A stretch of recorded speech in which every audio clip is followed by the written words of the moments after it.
Trying to keep a little bit warm. It's probably right on the edge right now for that weather.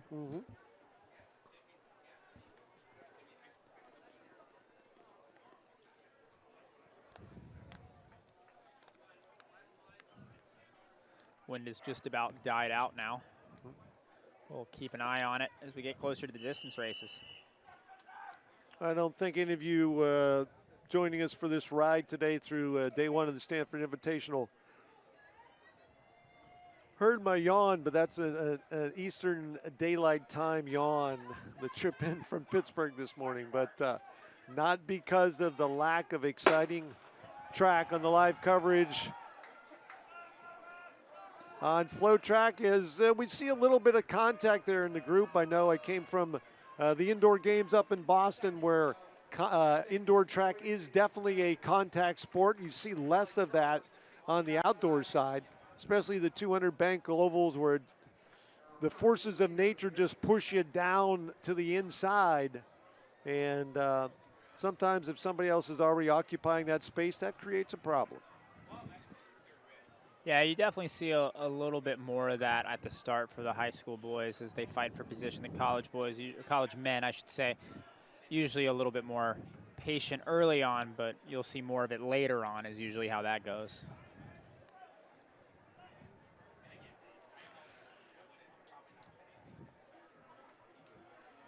Yeah, they realize putting themselves on the line in the first 5 strides might not be the best team action. As opening 463 seconds. So our opening section, we had a 3:05 1200 carry to get things started, really set the tone for a new U.S. #1 for Long Beach Poly.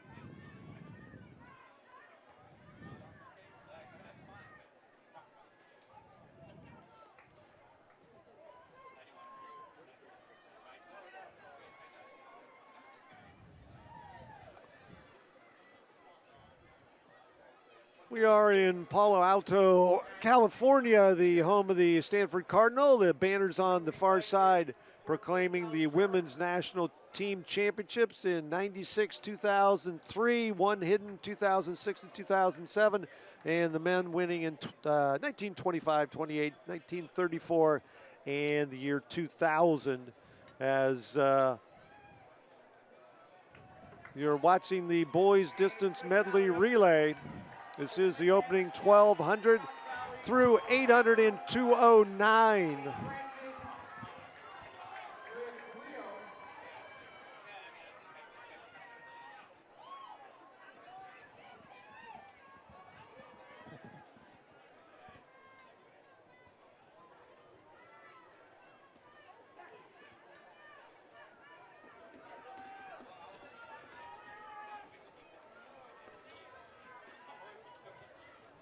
And getting some separation up front, but also some movement back in the field as a challenge for the #2 spot.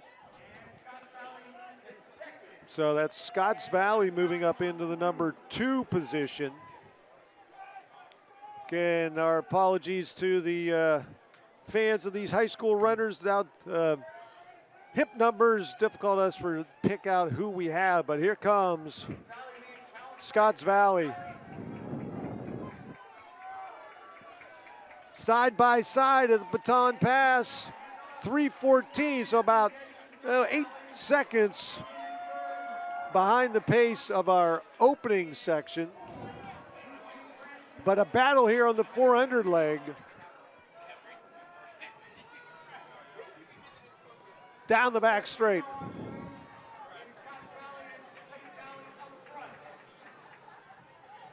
So Clayton Valley and Scotts Valley.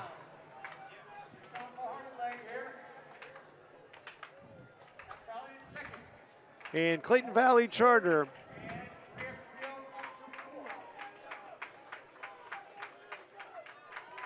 was in the lead, lost it momentarily, and has regained it on this 400-meter section. And in the red, white, and blue, Clayton Valley with the baton pass safely through the zone. Scotts Valley in the #2 slot.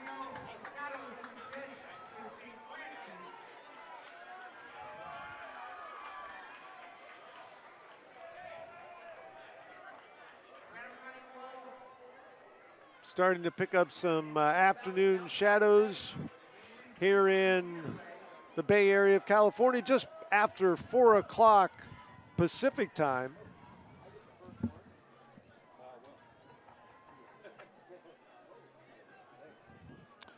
So it is Clayton Valley Charter and Scotts Valley in the number 2 spot.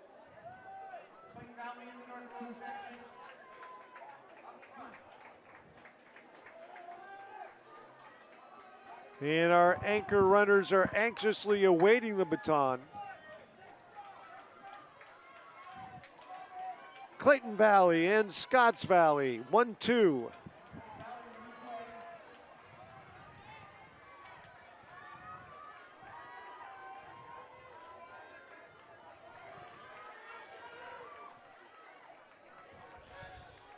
Down the back straightaway, the gap between first and second, about 20 to 25 meters. Clayton Valley Charter, number 1 team, wearing red, white, and blue. Scotts Valley in the maroon and white singlet.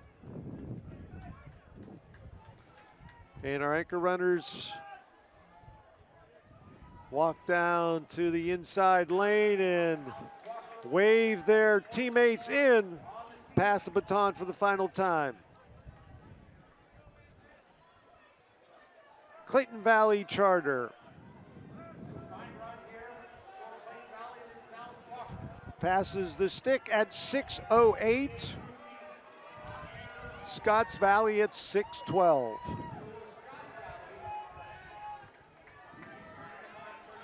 In the number 3 spot, that is Lincoln Stockton.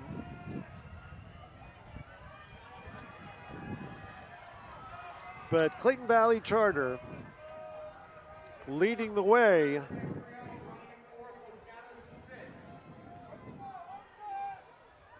Once again, our final high school race of the opening day of the Stanford Invitational. We'll have a lot more high school races for you tomorrow beginning at 11 a.m. local time. A Friday, Saturday meet for you. 2 days getting the college races today. Good, because most of the college kids won't have class on Friday. Keep the high school kids in class on Friday, at least most of them. And then they'll come out here and race on the weekend. Clayton Valley still in the lead and has multiplied that advantage several-fold, as about 80 meters now between Clayton Valley and Scotts Valley in the number 2 position. Lincoln Stockton battling for 3rd.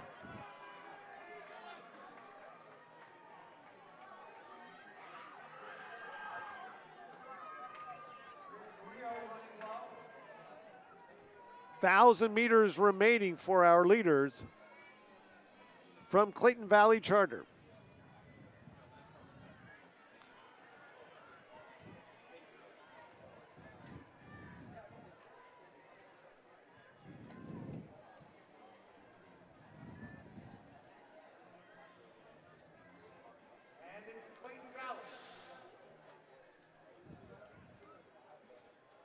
Halfway through our anchor leg of 1,600, 2 to go with 8:13.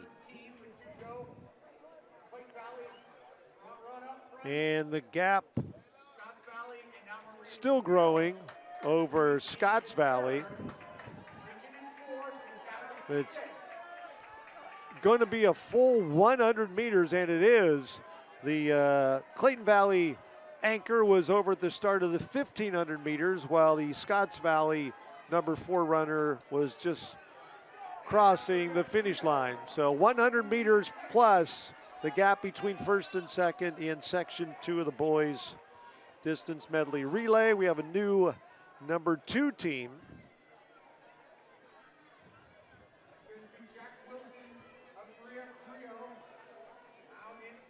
Maria Carrillo in the number 2 spot now.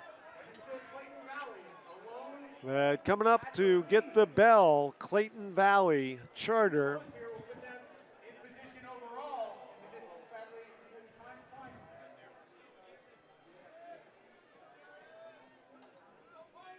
It is the bell lap for Clayton Valley Charter.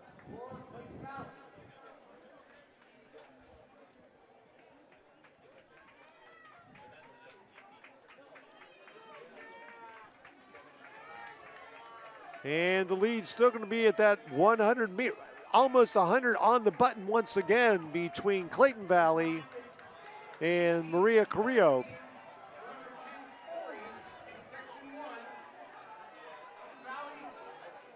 Clayton Valley coming up final 200.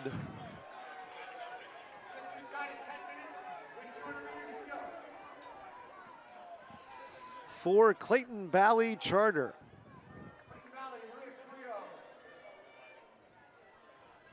And one of the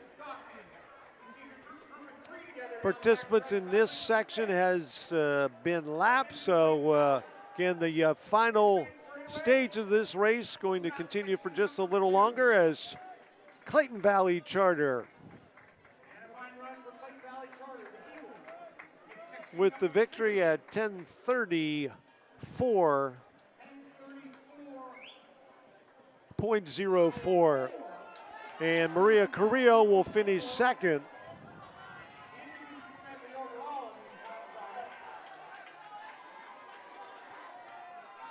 And they're under 11 minutes along with the third and fourth place teams and the number 5 squad.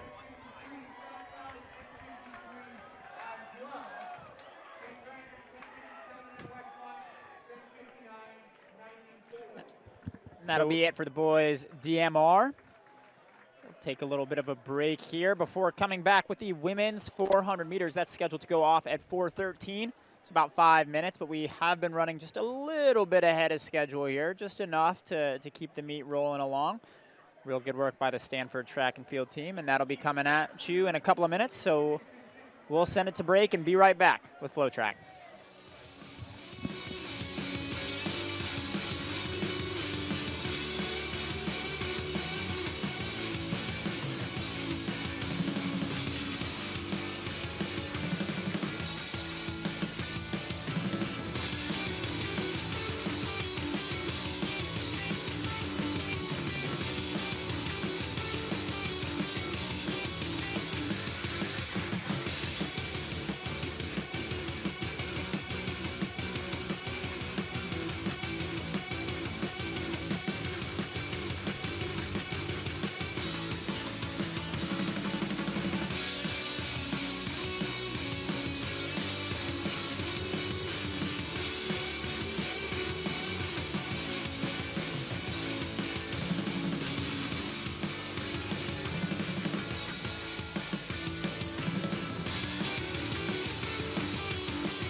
And we are back in time for the start of the first heat of the women's 400-meter dash. 5 heats in total.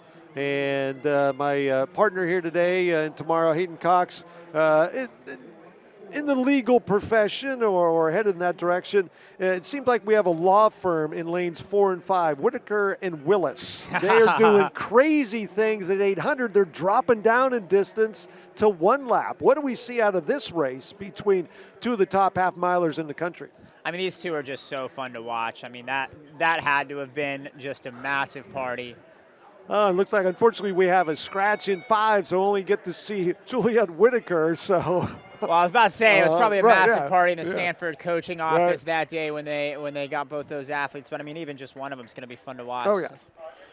All right, so Juliet Whitaker is in lane 4, and again, thought we'd have an opportunity to see a match race over 400 meters with her teammate from Stanford. So it's Davis, Rue, Wilson, Whitaker, Wright, Erickson, Graham, and Lands.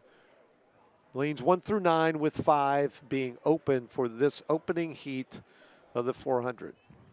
52.5 is the top mark in the West region this year. Wouldn't be surprised to see something pretty close to that. Oh, we got a little confusion on lane 1. Yeah, Khalees Davis, I think, wanted the opportunity to get a reset and really just jogged out the first 10 strides or so till she got the attention of the starter, said, "Yahoo, I'm not in my blocks." Again, I mentioned earlier the shadows starting to lengthen here at Cobb Track and Angel Field on the Stanford University campus, but still just a gorgeous day for the final day of March in this year's Stanford Invitational. So this is the first time Julianne Whitaker has raced on this track in a Stanford uniform, doing it in the 400, no less. And underway. And a much more aggressive stance and start on the outside in lane 9. That's Mariana Lands from UC Santa Barbara. Look for Whitaker to be able to close late here, flashing that 800-meter strength.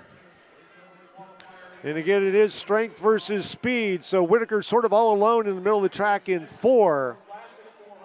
And we're going to see her start to eat up some of that stagger potentially on the outside in 6, 7, and 8. That's Wright, Erickson, Graham, and Lands. So in 6, that is Sydney Wright from Stanford, Josephine Erickson from Utah beside her, and here comes Juliet Whitaker. Wow. Does she have enough track left? It's going to be tight. Erickson from Utah will be the first to the line. Whitaker, it looks like, came up for second. 53.46, that is the 8th fastest time in the West region. 41, rather. And Whitaker goes 53.74 for second, edges her teammate Sydney Wright for the number 2 spot. That 41 is going to tie Valerie Tobias's mark from Texas as the 7th fastest time in the West region. Should be an automatic ticket to the regional qualifier right there. Tobias, a fantastic 800-meter runner as well. Interesting to see a lot of 800-meter runners coming down to the 400, practicing some speed early. A personal best for Juliet Whitaker in the 400 meters. And Hayden, you mentioned the strength, and you saw that in the final 50 as those 400-meter specialists, their legs were getting really heavy, and Juliet Whitaker said, "We're just getting started." Yeah, she's used to it going another lap there. No, I love that. I think that's so great coaching. It's such great coaching early season to see athletes work on off distances, work on something they might not feel quite as confident with. Working on the start there a little bit, working on that speed in the 400. Obviously, we would expect to see Whitaker go to NCAAs in the 800, but who knows? Maybe there's some plans there in the 4, but either way, working on her speed is going to be a useful skill as we get closer to nationals out in Austin, Texas this year. All right, heat number 2, taking some practice starts. Annalise Kalma from Nevada in 1. Susanna Anino representing PDC in lane 2. Ryan Lacefield, Cal, in 3. Aaron Palmer, lane 4 for Utah. Savannah Bailey, Chico State in 5. in lane 6. And just like I mentioned, I am, or was in my competitive career, the last one to take off the sweats in lane 6. There you go. There's always the one, right? Windira Moss from Northern Colorado. Alirosaurus from Cal State Fullerton in 7. Jalen Pretium in lane 8 runs for Long Beach State. And Ariane Livingston, Cal State Fullerton. She is on the outside in lane 9.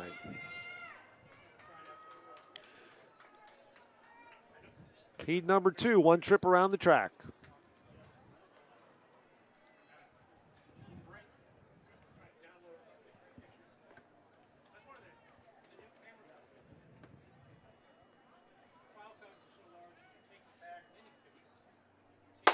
We are underway. A good, clean, fair start for the field. And in 6, Windira Moss from Northern Colorado was one of the last ones to be ready for this race, but she has made up the stagger on Saurus from Cal State Fullerton to her right. On the inside, Anino in lane 2. Also looking very fit and polished at the 200 mark. Moss in 6, 2 lanes to her right. That is Pretium from Long Beach State.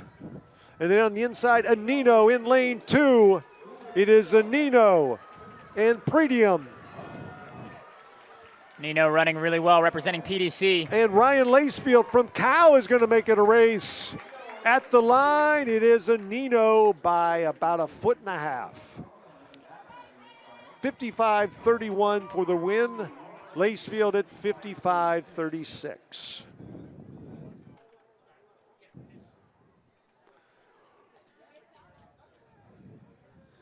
For some context in this event, 51.00 is the qualifying standard for the U.S. championships. Obviously not quite as steep to get into the NCAA championships, but we are seeing more and more, especially in the 400, athletes at the collegiate level running those U.S. level times. But right now, 51.00 is the standard for USA's. 52.56 is the top mark in the West region. That's Gina Martin's 52.56 from Texas A&M. And as we've mentioned throughout the broadcast, 48 athletes getting into nationals. That's what a lot of these athletes came to Stanford to do this weekend, trying to punch their tickets to the first round, the regional qualifier, and then the national championships out in Austin, Texas. 48 athletes get in. Right now, that mark's sitting at about a 55.92. That's actually Stanford's Anna Tovkach. Apologies if I'm mispronouncing that, which I probably am. But we'll likely see that mark move and get pretty steep as the season goes on. Still pretty early season out here in the Stanford Invite. A lot of these athletes trying to punch an early ticket, but that's the downside of trying to punch your ticket early is you got to sit on the hot seat. Unless you're really far up the list, you got to sit on that hot seat and watch a lot of track to see if you can still get in to regions. But obviously nice to set a mark early, because if you're setting it early, you feel like you can improve upon it as the year goes on. Again, in the shorter races, you'll see a lot more moving and shaking within the top 48 again in each region than you will over, especially 5,000 or 10K or the steeplechase. Athletes in this heat are Brittany Clark of Academy of Art in lane 1, Olivia Martin of Idaho in 2, Maya Shinnick of UC Davis in 3, Taylor James of Stanford in 4, Trinity Price of Stanford in 5, Camille Peisner of Stanford in 6, Harley Daniel of Utah in 7, Elena Mack of Cerritos in 8, and Jersey Finstad of North Dakota in 9. So basically it's 2 months from now when Hayden was talking about those regional events. The East region at the University of North Florida in Jacksonville, Florida, and Cal State Sacramento will be the host of the West regional. Those May 24th through May 27th. We got eyes on 3 Stanford athletes in this race. James has a PB of 56.4. The freshman Price, a PB of 56.1. And Peisner 56.0. So 3 Stanford Cardinal with very similar PBs as we are racing down the track. Will we see another Stanford victory? Brittany Clark's going to try to have something to say about it in lane 1 as she's coming on strong. But that is Trinity Price of Stanford. Trinity Price of Stanford taking the win for the Cardinal. That's 55.8. That is a PR for her. Nice little 0.3 improvement at her home meet and taking the dub for the Cardinal.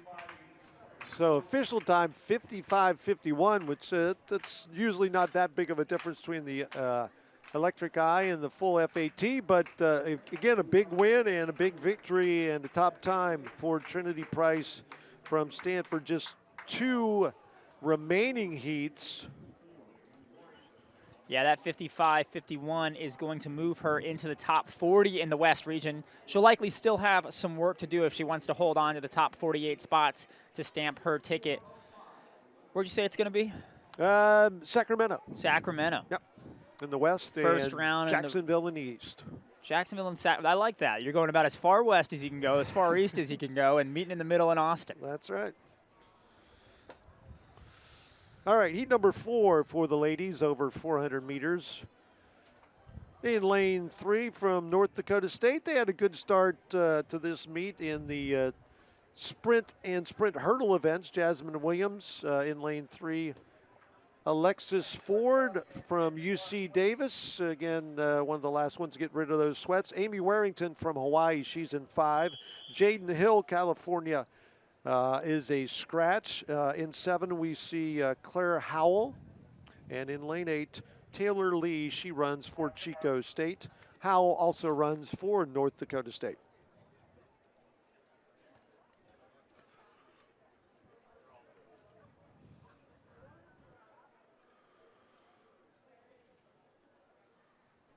And plenty of the country still covered in snow based on my flight west this morning, and but the conditions here are just about perfect.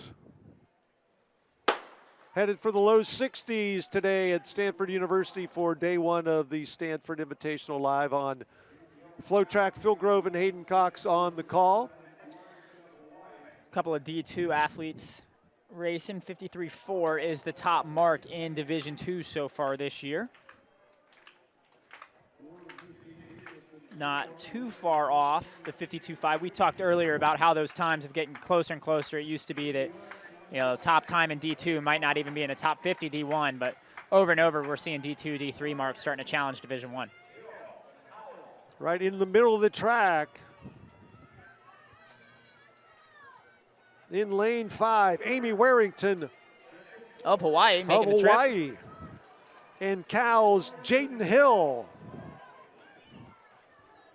will pick up the victory, and she's going to be in the 56s. Her official time, 56:58. That's a PB for her, coming in with a 56.82 PR, so she's going to like that. Taking 0.3 seconds off her PR. I don't envy the statistician that would have to figure this out, but I wonder what the percentage of personal best that happened here at the Stanford Invite. I'm not going to be doing that research. You'd have to so get some grad student to do it, right? But, I mean, it seems like every other race we're getting personal best, school record, facility record. We already saw one from Anzariki setting the meet record earlier in the 100 in his off event, breaking his own record in the 100. And I imagine we'll see even more school records and similar later this evening in the distance events. But very fast track here. The weather just works out so well here to have some nice warm weather in the afternoons for the sprints and then cools off very nicely for the distance events in the evening. Again, they're not academic credentials, but the 2 letters that athletes want to see after their name or connected to their name are PB coming out of always any meet. And again, if you can do it meet in, meet out, you would stand out alone in the crowd probably, but you also would have a fantastic season. And again, we're just getting started, the last day in March. Final heat, women's 400 meters.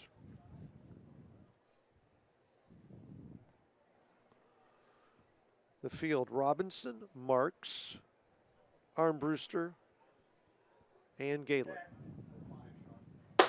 And we're underway.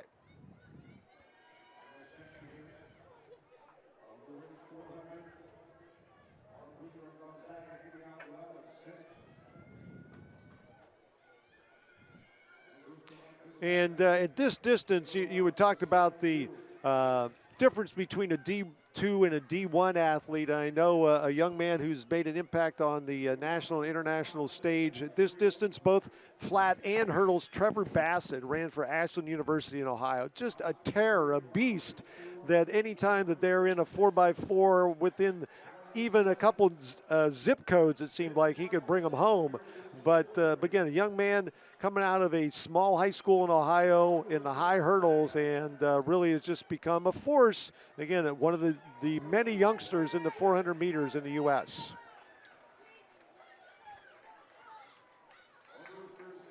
That is Ellie Ann Brewster, I believe, who took the win in 57:48 for Gonzaga there. And you're right. You're right, partner. There is just so much parity happening. What I really like to see that's happening a lot now in the D2 and D3 ranks is there seems to be more of a focus on really developing athletes, which really, you have not much of a choice, because a lot of those top athletes are go to a school like Stanford or somewhere like that where every single athlete is a superstar.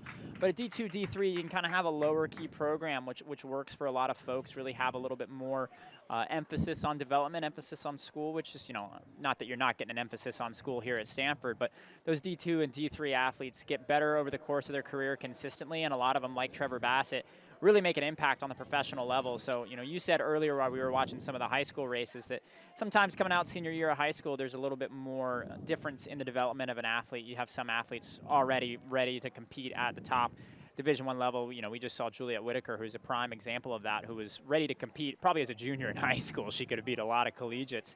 But then you'll have some 800-meter athletes. I think Michaela Meyer is a good one, who just graduated from Virginia, who wasn't nearly as much of a recruit in high school, but really got a lot better throughout her career and is now making a big impact for Union Athletics. And, obviously that's a D1 school, but you got guys like Trevor Bassett who do the same, D2, who weren't necessarily standouts in college or high school, but continue to develop throughout college and make an impact on the U.S. level. All right, a quick break as we get ready, coming back at the men's 400 meters at the Stanford Invitational live on FloTrack.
Five, four, three, two, one. We are back at Stanford University. It's the Stanford Invitational live. FloTrack, Phil Grove, Hayden Cox. Next up on the oval, 5 heats of the men's 400-meter dash. And our opening heat scheduled to have all 9 lanes filled. Representing Arkansas, Cal State Fullerton, Idaho, Stanford, Cal. And And the lineup looks like we do have a couple scratches. We'll wait for everybody to complete that long walk back through the starting block. So it looks like Christopher Good, he's in 2. He represents Cal State Fullerton. We do have Tristan Levant of Arkansas in 1. He was hiding behind the scoreboard there. All right. And in lane 3, there comes Spencer Barrera from Idaho. They're all making it. We got everybody. Coming out of the trees and everywhere. All right. Okay. All right. It's like a field of dreams here. They're just popping out. Okay. All right. Now we do we have all 9 lanes? Yeah, we do. Okay. All right. The Van Good, Barrera, Zoltak, Cato, Ito, McMorris, Lowe, and Archer. Zoltak representing the Cardinal in lane 4, 47.0 PB for him. Raced at the Cardinal Classic 2 weeks ago, ran a 48.4. So still some work to do to get back to his best mark. Best mark in the West region is Cameron Reynolds, 45.9. Don't want to say the name of that school over here, but it starts with UC and ends with LA. And once again, you have to be in the top 48 when it comes time for the regional list to be completed to qualify for the next round in Division I. Zoltak running well for Stanford. Looks to have control of the race at 200, but lane 3, Spencer Barrera of Idaho also running rather well. Just inside of him, so is Barrera and Zoltak. Big move by Barrera. And then on the outside, it looks like in lane 7, that is Akeem McMorris from Cal. That is actually Rikuyu Ito. Right. Ito running unattached is in control of this race. Made a big move at about 150. Ito with the Nike kit. Wow, so it's 56 mid, 56.45, Rikura Ito. So again, off camera, we were talking about like a mid 46, low 47 for the winner. So Ito goes 46.45, low at 47.28. Yeah, I wonder Cal what State he's Fullerton. running for. Yeah. He's got his own photographer out there, it looks like. Also, I would love to get zoom in on those spikes. I think he just walked behind a tree, like you said, going back into the field of dreams. I mean, it's crazy out here.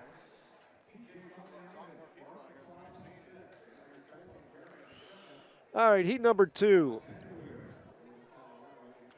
And it's definitely a full house out here. A lot of folks in the stands, even more watching from the side. And if you look on the back stretch, you'll see just about every single teammate, especially the ones that have run this morning. Adding to the atmosphere, it's really 400 meters worth of support around this track out here. And then tomorrow with the additional high school races, the crowd, I'm certain, is just going to swell even more. We have a nice group around the fence outside of the field on the back straight, watching some of the infield field events. The men's discus going on right now, the pole vault, they're warming up. High jump mats, they just completed those competitions. So everything is rounding into shape. Day 1, a great day 1 at the Stanford Invitational. And column to the blocks will run through the order lanes 1 through 9. Anderson, Egbucheme, Levin, Lippert, Navarro, Tomljanovic, Coleman, Dwyer, and Peel. All 9 lanes are filled. Representing Arkansas, Northern Colorado, North Dakota State, Stanford, Arkansas Merit, and Long Beach State.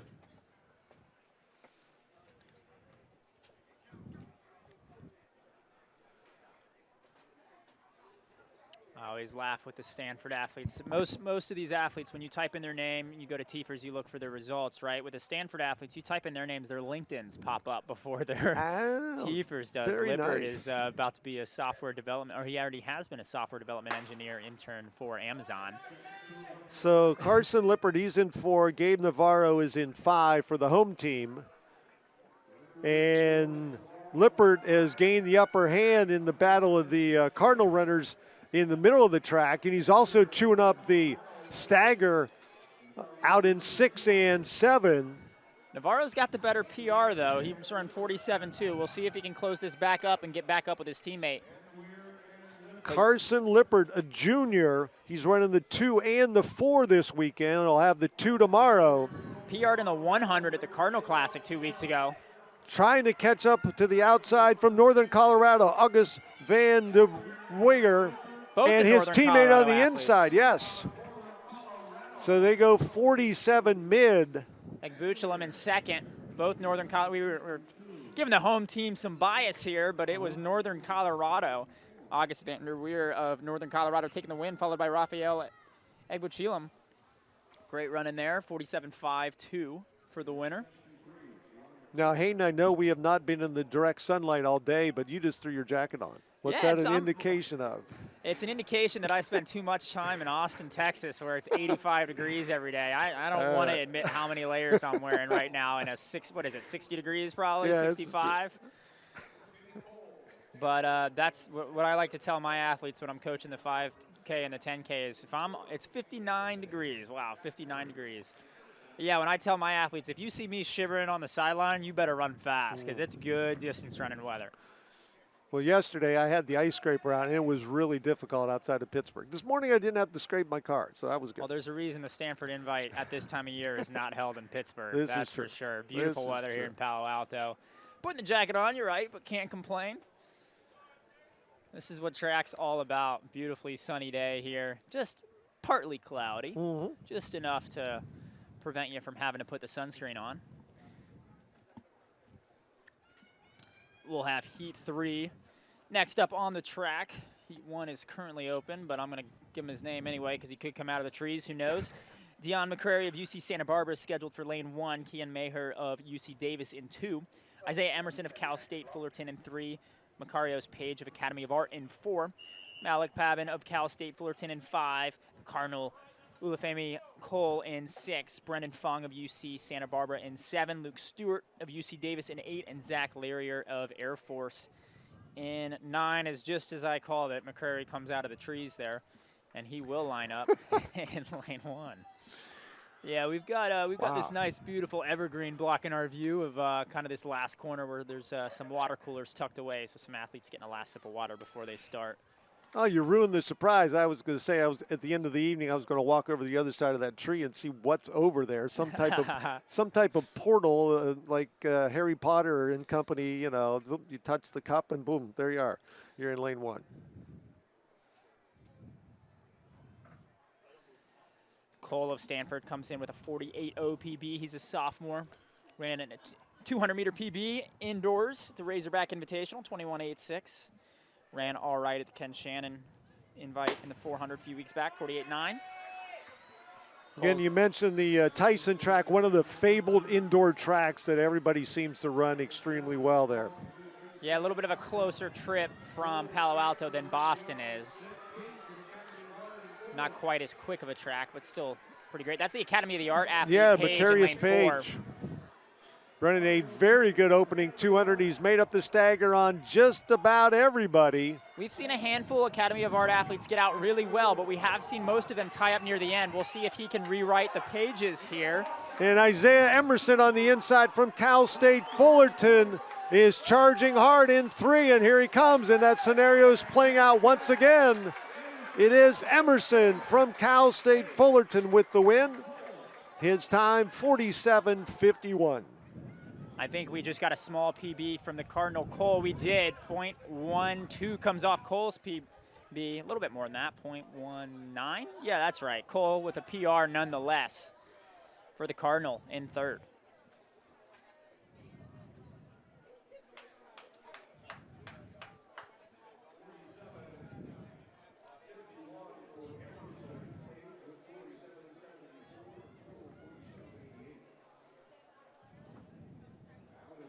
So we've got a lot of distance races coming at you later tonight, as always at this Stanford track. That is the highlight in this weather, is almost always the distance races. You asked me my favorite. I said I'm excited to see Taylor Rowe, Kaylee McCabe, and some other great athletes in the women's 5. What are you looking forward to most this evening? Yeah, I think actually the kind of the back-to-back 10,000s, because I don't know outside of the Penn relays where you have distance night, just to wrap things up with. And like you made the point, yeah, that's the starting time at 10:58 Pacific time. Yeah. But again, just all those as you're clipping off lap after lap, and you'll see lots of lead changes in those races. You know, people moving up through the pack, and you know this is a big key, especially in the 10K, for them to go out. If they're here and they're running at Stanford, they need to go out there and really put down a time that's worth the effort, and hopefully something that will hold up in the top 48 in the East and or West regions in Division I.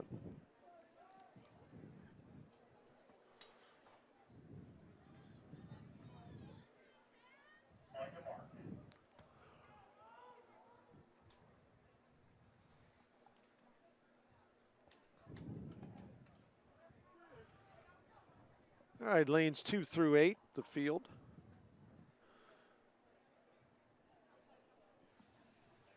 And heat number 4.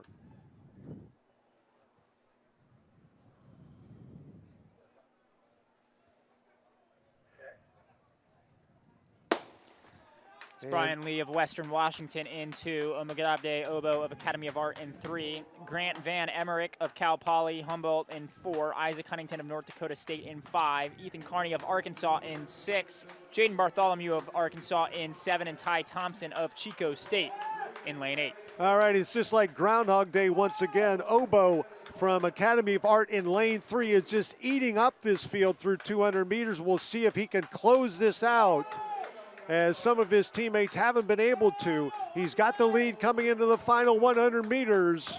It's going to take some work to bring him back. He's running really well, but lane 5's trying to do it. Here they come. Obo, can he hold on? Trying to pull through at the line. And it looks like it's going to be Isaac Huntington from North Dakota State. And it is 48.85. Obo second, 48.93. Man, I want to see Academy of Art get a win today. They've gotten out so well in every single race. But that, I mean, it's 400 meters, right? You got to pace it well. Real quick, we will get you the results from the women's shot put. Women's shot put, we had the second fastest, I'm used to the track. Second farthest, we run, jump, and throw out here at track and field. Second farthest shot put in the NCAA West this year, Jada Ross of Oregon put the shot 17.29 meters out to take the win for the Oregon Ducks. Her teammate, Minda Clerk, finished second with 15.76.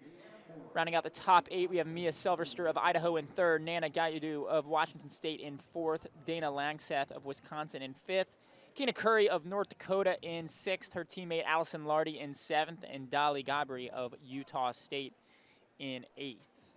Well, I know they don't put a stopwatch on it for results that are shared, but I know some incredibly fast rotational throwers, and I'll name drop here Jordan Geis from Arizona. Covered him in high school, and that guy spins around so fast, it's crazy. All right, 5th and final heat of the men's 400 dash. Next up on the track, it's the steeplechase. We're going to put those barriers out there that do not move. For the ladies, they're at 30 inches in height, the men 36 inches.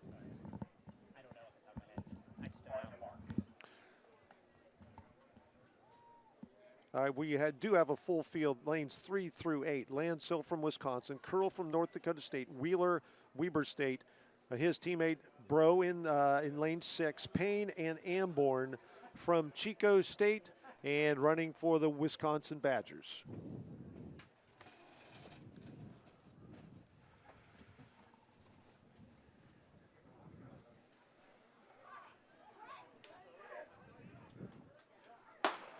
And we're underway, our last heat of the men's 400.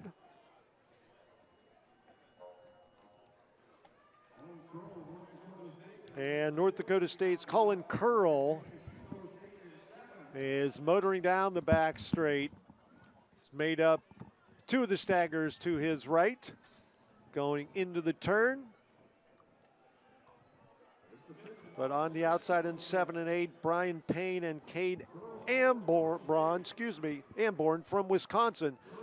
But still, Colin Curl from North Dakota State. Curl, North Dakota State's going to take this one wire to wire. First time I've said that today. He goes 48.5. 7.4 seconds. So that was our fifth and final section of the men's 400. Next up on the track, the women's steeplechase, live from Stanford on FloTrack.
And almost impeccable timing. We're about ready to get underway with the first of 3 sections of the women's steeplechase, 3,000 meters. The ladies' barriers and water jump are 30 inches tall.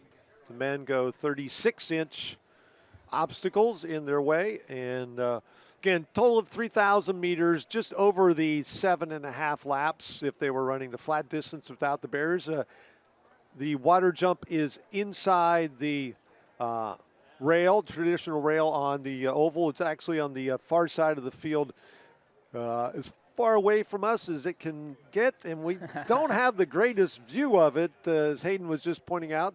Usually they throw flowers or something underneath just to give the runners the visual they need as they're going into that water jump.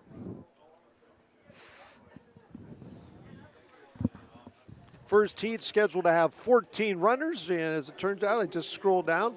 The young lady wearing number 14 from Southern Utah, Madison DeBoss. I know her from her high school days back in the Buckeye State. So, again, it's great to see some of these athletes that I covered back in Ohio and PA get to travel to the West Coast and get to see them as collegiate athletes.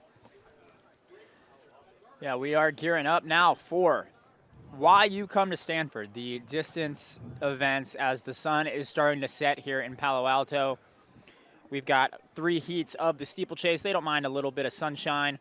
They've got the water pit to cool them off, as we always say, but also short enough of an event that doesn't really matter too much. We're in the mid-50s right now here in Palo Alto. Perfect weather for the 3K steeple. We'll have 3 heats of the women's steeple, followed by the men's steeple. Then we'll get on with the invitational sections of the 1,500 meters, followed by the 5K and the 10Ks. So we got some of the slower heats out of the way earlier this morning, taking advantage of the cool weather in the morning. But, you know, like you said earlier, there's something magical in running under the lights. And while the sun is still very much up in the air, the lights are on. We are technically under the lights here in Palo Alto as we get ready for 3 heats of the women's steeple.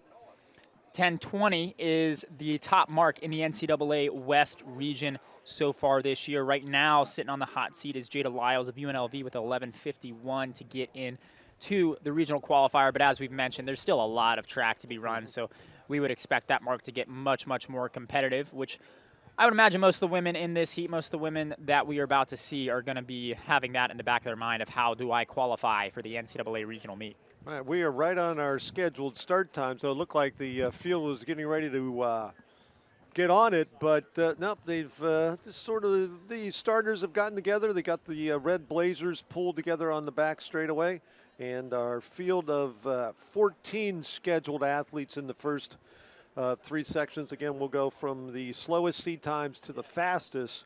So the hot heat, so to speak, scheduled for 5:24 p.m. Again, that's Pacific time. Yeah, it looks like they have set up the benches for the discus guys right in between us, as you mentioned earlier, right between us and the steeple pit. So it'll be harder for us to see the steeple pit. But, you know, like you said, I think there is a little bit of confusion with the officials. Steeplechase, you know, I've seen even at the professional level, we saw Emma Coburn run a race, I forget which race it was, 2 or 3 years ago, where the barriers were set at the wrong heights, even for someone like that who's a 10-time U.S. champion. So officials taking a moment or two to make sure everything is right before we get started here. We'd much rather have everything right and start a minute or 2 late. And we still have a little bit of room in the schedule to speed things up. So yeah, and you don't want the effort to go for naught, to have an athlete go out there and run and then the mark nullified because... Yeah. That happened at, where was that, Eastern Kentucky about 2 years ago? Craig Nowak and led a couple of guys to run what they thought was going to qualify them for USAs in the steeple, and turns out they started them like, I think it was like 15 meters or something too far ahead. So, I mean, such a small difference. And a lot of those guys, had it been 3K, would still have been able to run the mark. But, yeah, sometimes, you know, rules are rules. We got to follow them here in track, and it's a 3,000-meter steeplechase for a reason. So while that stunk for a lot of those guys, it shows the importance of making sure that the officials are on top of things, as they have been so far today here at the Stanford Invite. All right, Hayden, I know that I see a bio up on your laptop. She's wearing the hip number 1 in this race. You want to talk about the young lady that you're about ready to talk about? Yeah, a little post-collegiate athlete. Trying to get the bios of all the athletes up here ready to race. But bib number 1, you're right, is Lindsay Morse. She's Nike campus coach, coaching the BTC youth, representing BTC Elite. One of our post-collegiates. We're going to see a handful of post-collegiate athletes out here today. Pretty early start for post-collegiate running, but we want to take advantage of opportunities while you have them.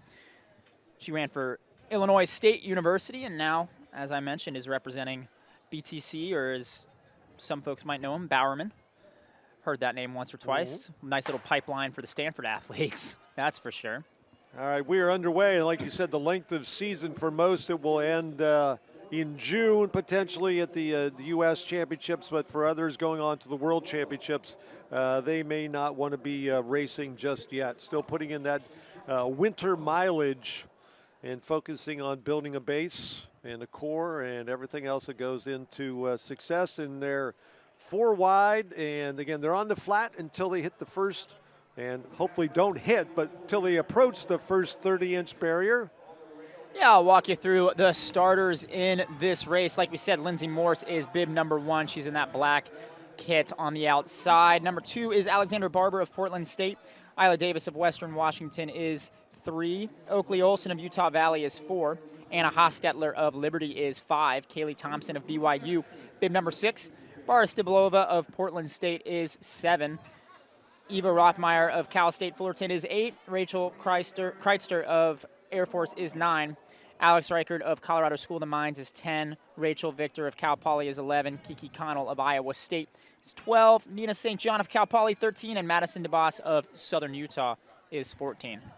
So the visuals in this, both for the competitors and the spectators, are so amazing and important. And you'll notice, I'm certain from our camera angles, that the athletes really want to get a good look at that barrier, unobstructed if possible. So they will sort of make the pack breathe, and they'll go out maybe into lane 3 or lane 4 to approach the barrier, just to make certain they get a clean shot at going over that, and they don't clip anybody's heel or get their heel clipped and go down, because as Hayden, I think, said before on air, you definitely do not want to make contact with these barriers, whether they're 30 inches tall or 36, because they do not move.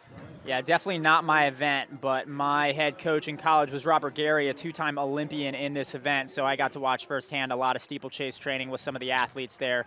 Cam Ponder, one of the better NCAA steeplechasers. Got to watch him. Troy Reeder also made USAs before he broke his foot. I mentioned him earlier. But a lot of steeplechase training I got to watch. You want to accelerate in, accelerate out. It's a lot like the hurdles. But like you said, the difference between the hurdles and the barrier is if you hit a hurdle, the hurdle falls down. You hit a barrier, you fall down. So can't be touching the barriers like you can in the hurdles. A lot of these athletes may be their first steeplechase of the season. Always adds a little bit more complexity if you're jumping over the barrier. You might have jumped over the barriers in practice, more likely jumping over in hurdles to just be a little bit safer. But it's different when you're in a group and you might not be able to see the barrier coming. You're used to it in practice running solo or with a teammate or two. And again, whether it's the water jump or the land-based barriers, you can step on them. And again, so if you get tired legs at the end, and you know what, 30 inches even to me seems like 4 feet right now. We're going to step on that, push off, and gain some separation and momentum that I need to continue. Yeah, you'll definitely see some of the better athletes really mastering their technique on the water jump, being able to push off that barrier, extend into the water pit as much as possible, and land on one foot, keep that momentum going. This is one of those events that Americans have done so well at the international scene. Emma Coburn, we mentioned her earlier, 10-time U.S. champion in this event, really revolutionized this event.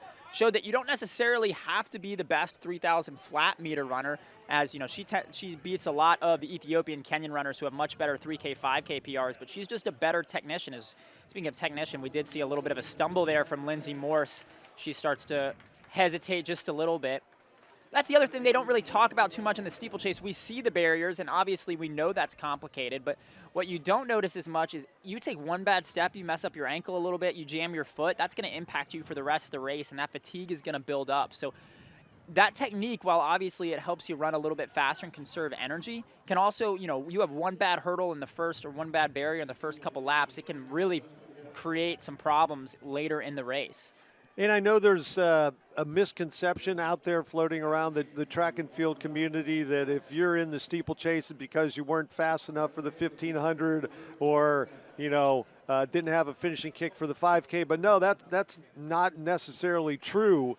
You may have on the men's side the inseam needed to go over those 36-inch barriers without any problem at all. But also you may have good hurdling technique, good flexibility. And one of my favorite stories from doing these live streams for FloTrack a number of years ago, pre-COVID, was up at Grand Valley State in their indoor 300 oval because it was just a brutal winter in Western Michigan. And Brian Deemer, who coaches at Calvin, one of the all-time greats in American steeplechasing, I'd asked him how he got started in the steeplechase. He was a close to 4-minute miler at the University of Michigan, and he said growing up on a farm in Michigan, he used to hurdle electric fences.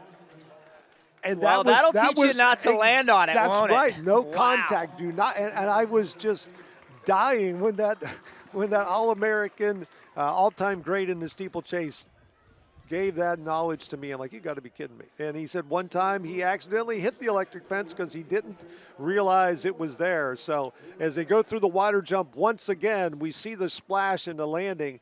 And I talked about the visuals just for photographers. I know at the Penn Relays, they're all gathered around the steeplechase water jump because you get, again, great photos of the athletes going into that 12-foot-long pit of water that, again, slopes up to track level at the end of that. So you want to push off and get as far out into that water pit as possible. And that's Rachel Kreitzer trying to make a move up front of Air Force, but it's Isla Davis who holds her off with a little bit of better hurdling technique right there. Davis has a 10:31 PB in this event, representing Western Washington. She's in the lead right now. 17:13 5K PB. And like you said, this historically was an event where you kind of put the athletes that might not be quite as good in the other events, but that's really changed over the last couple years. I mean, for example, Valerie Constein was eighth in this event in the steeple at USA's, ended up winning the 3K indoors, so clearly a very, very good athlete there who's able to win on a flat race and then jumping into the steeple. I don't know about you, but not many 3,000-meter athletes. I don't know if I was running a flat 3,000, I looked over and saw Emmett Coburn, Courtney Wayment, and Courtney Frericks. You're still in some trouble. Those are some very, very good athletes regardless of the barriers. But it's still Davis in the lead, running very well right now. That lead group of 6 have separated themselves from the rest of the field. This is the first of 3 sections of the women's 3,000-meter steeplechase, day 1 of the Stanford Invite.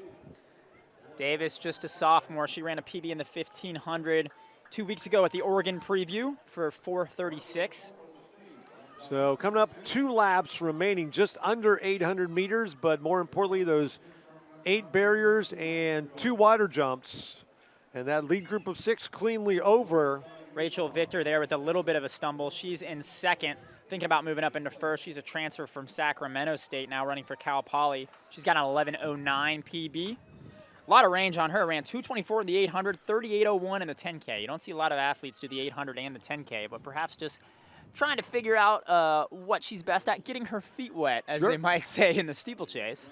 And also the strength within the conference. So you know what, I can help the team. And again, scoring points at the conference, that is what so much of collegiate athletics is all about. Bara Stiblova of Portland State has also moved up. She's a 4:52 miler. Steeplechase, or the water jump for the last time, coming up 84 seconds the last go round for our leader. So just about 2 minutes of running remaining. Stiblova in second for Portland State, helped her team earn second at the Big Sky Indoors in the DMR. Still got a nice pack of 5 women there. 6 really if that last athlete, Victor, can get back into the mix. But 5 women really working well together. Stiblova of Portland State thinking of taking over, but Davis, who has really run this race wire to wire, sometimes that can be such a big advantage in the steeplechase. You get a clear view of every single barrier. You get to set the pace. You get to accelerate in, accelerate out, really run within your own rhythm. So again, these runners won't be doubling up this weekend. This is their one chance at glory on the Stanford University track. And a big lead change for the first time, going in for the final 2 barriers and 1 water jump. That's Steeplechase of the Czech Republic in the lead, now running for Portland State.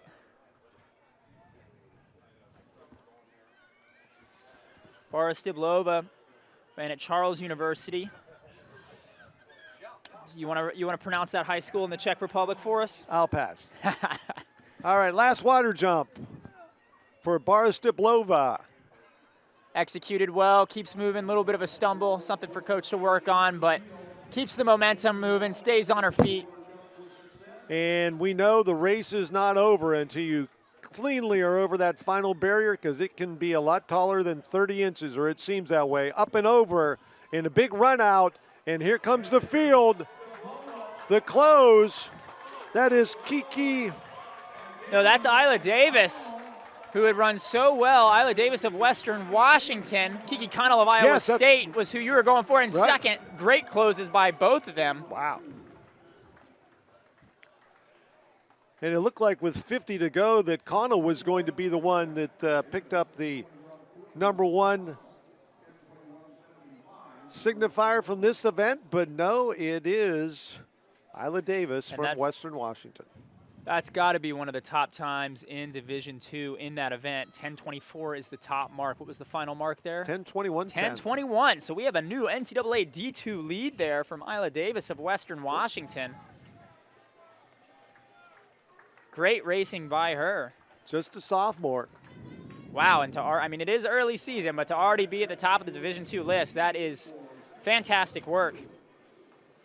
And we're going to roll right through here to heat number 2 of the steeplechase. No rest here, as they are already lined up and ready to go.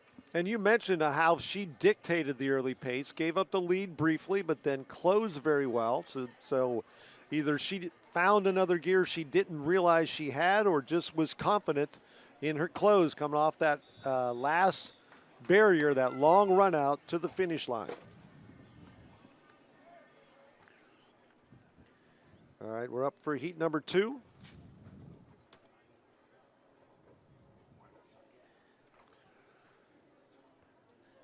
Scheduled to be a little more crowded on the oval. 16 athletes entered in this one.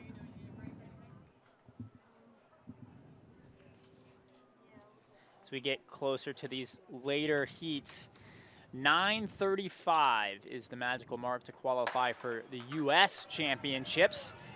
Won't see a lot of collegiates in that race, but it's always possible.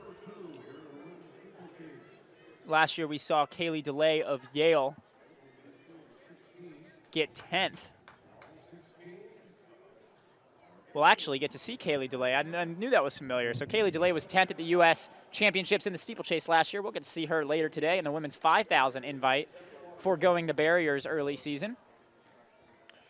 I like that strategy. That's something that I think we're starting to see more and more from the steeplechase athletes, is they're actually avoiding the steeplechase early in the season, some of these top steeplechase athletes, and going after 5,000 meters, 1,500 meters, trying to work on their speed, working on their strength while working on the barriers in practice, but trying to minimize the number of races over barriers. We talked earlier just how difficult that can be. You know, we talk about, you know how sore you're going to be from a 1,500 or a 5K, but kind of the jamming of the ankles, the injury risk that's possible in a steeplechase really can want you to reduce the number of times you go over barriers in a season. Now, for those who ran the steeple at the Raleigh Relays last weekend, the water was very refreshing, but in the Northeast, any early season invites might not be as welcoming to go through the water jumps, but only 3 athletes on the women's side have gone sub-10 in the collegiate ranks, with Angelina Ellis from Butler at 9:53.32, and Emily Cole from Duke in number 2 spot, and Aziza Chikatayeva from Binghamton at 9:58. So those 3 women sub-10 so far coming into this weekend in the all-college ranks. I would expect to see a lot more sub-10s by the end of the year. Last year, the entire NCAA outdoor field was sub-10. That's 12 athletes. When Courtney Wayment took the win there in 9:16. Kaylee DeLay, who we'll get to see later, ran 9:30. And we'll also get to see her race Kaylee McCabe, who was 3rd. So we got a lot of top steeplechasers out here, even if they're racing more of the flat distances. And if you want a clinic of how to get over hurdles, look at Riley Fick right now for Long Beach State in the lead in that white top, has looked incredibly smooth, accelerating in, accelerating out, getting right back to running very quickly. Yeah, I think there's sometimes a tendency for athletes newer to the steeplechase to feel like they have to jump high in the air, where you really want to attack this like a hurdler. You watch, the great hurdlers, you think of Grant Holloway, his head barely moves as he's attacking the 110 hurdles.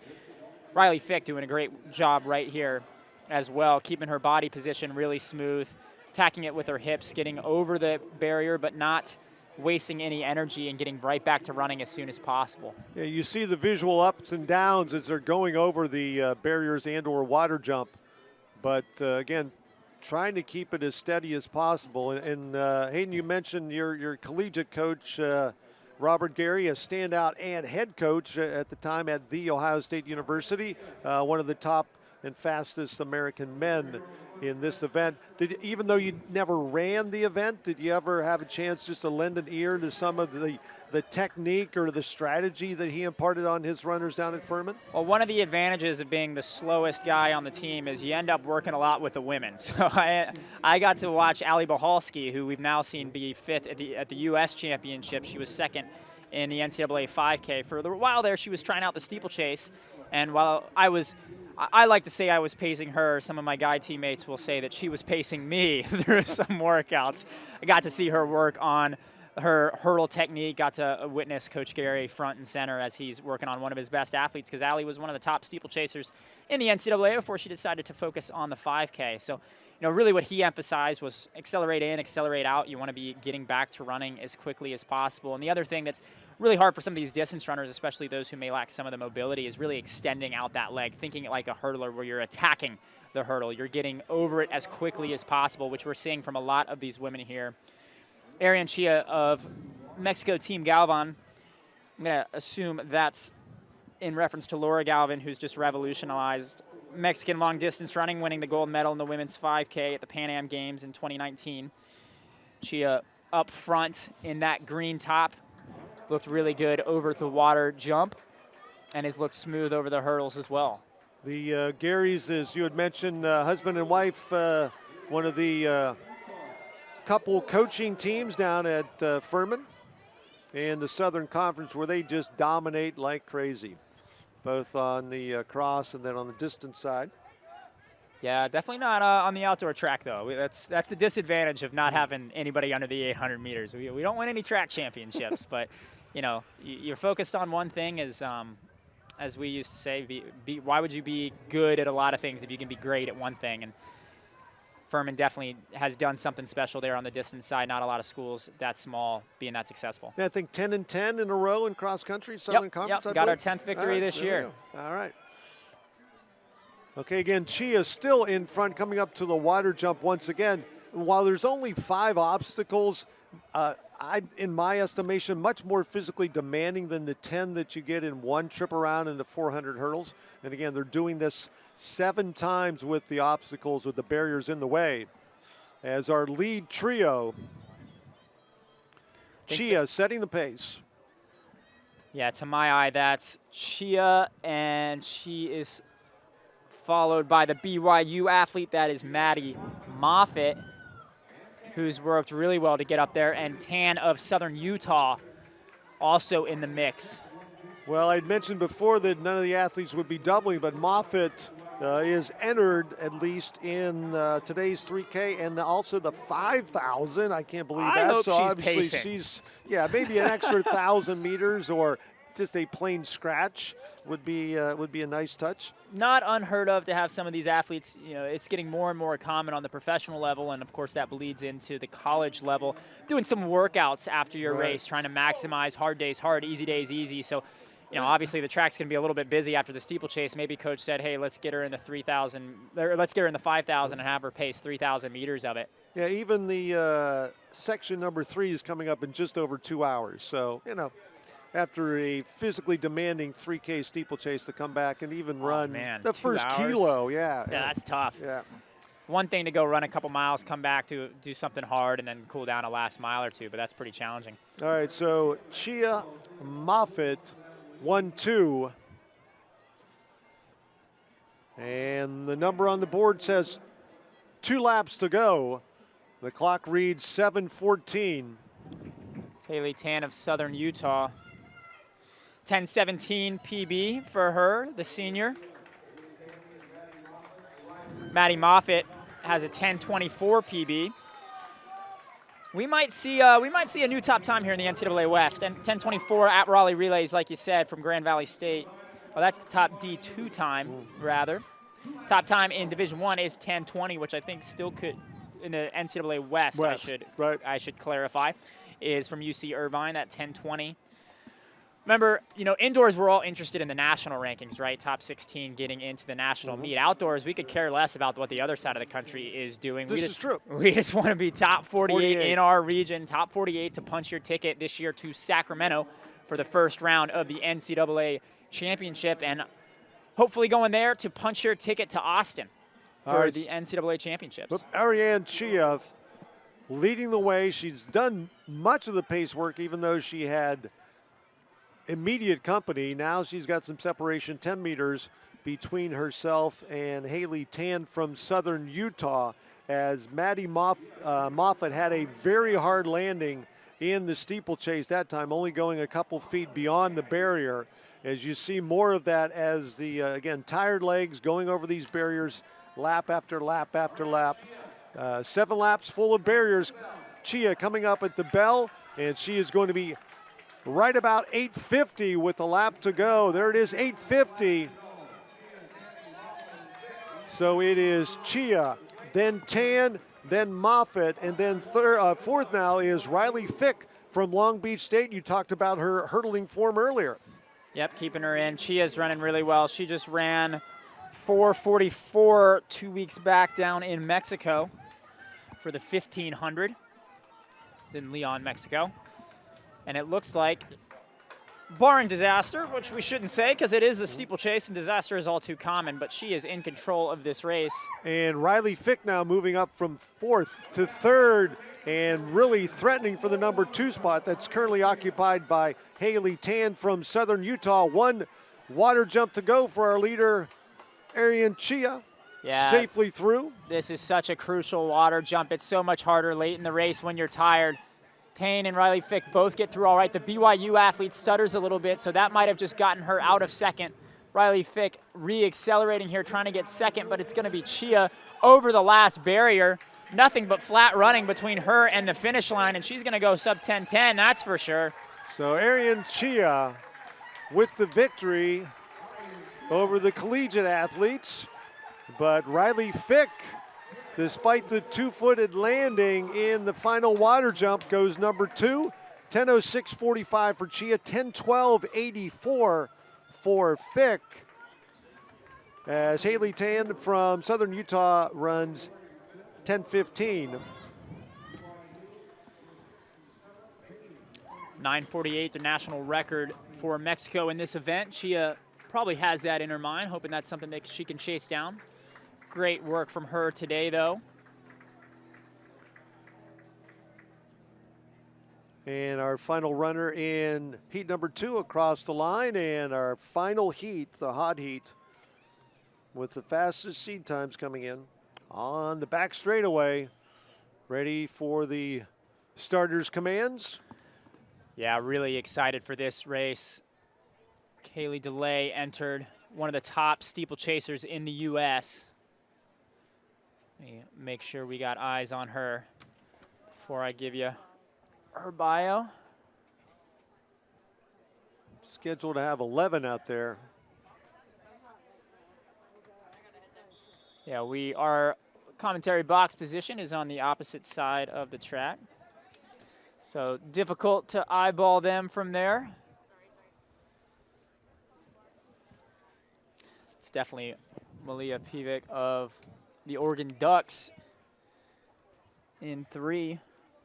She was 5th at Pac-12 in the steeplechase last year, advanced to the West Regional. Didn't quite make the championship meet, hoping to do that this year. I do think I see the purple singlet of Kaylee DeLay, the Yale transfer, was the runner-up in the steeplechase in this event, ended up 10th at the U.S. championship meet. DeLay ran 9:25, just behind Courtney Wayment to take the runner-up position last year out in Eugene. And it looks like we do have 11 on the track. Yep. All right, so everybody's present and accounted for. And coming up to the first barrier. Yeah, that's Caitlin Mitchum of Wyoming getting after it early. And a little bit different hurdling style. You see her really being more like a speed hurdler. You'll see her lowering her upper body and getting close to the barrier. Yeah, someone's worked with a hurdle coach. I think that's what that says right there. She looks very smooth over the hurdles. But with the kind of women we have in this heat, so reminder, the top time in the West is 10:20. I would be very, very surprised if we do not see that go down here. Especially since the East has 3 under 10 flat.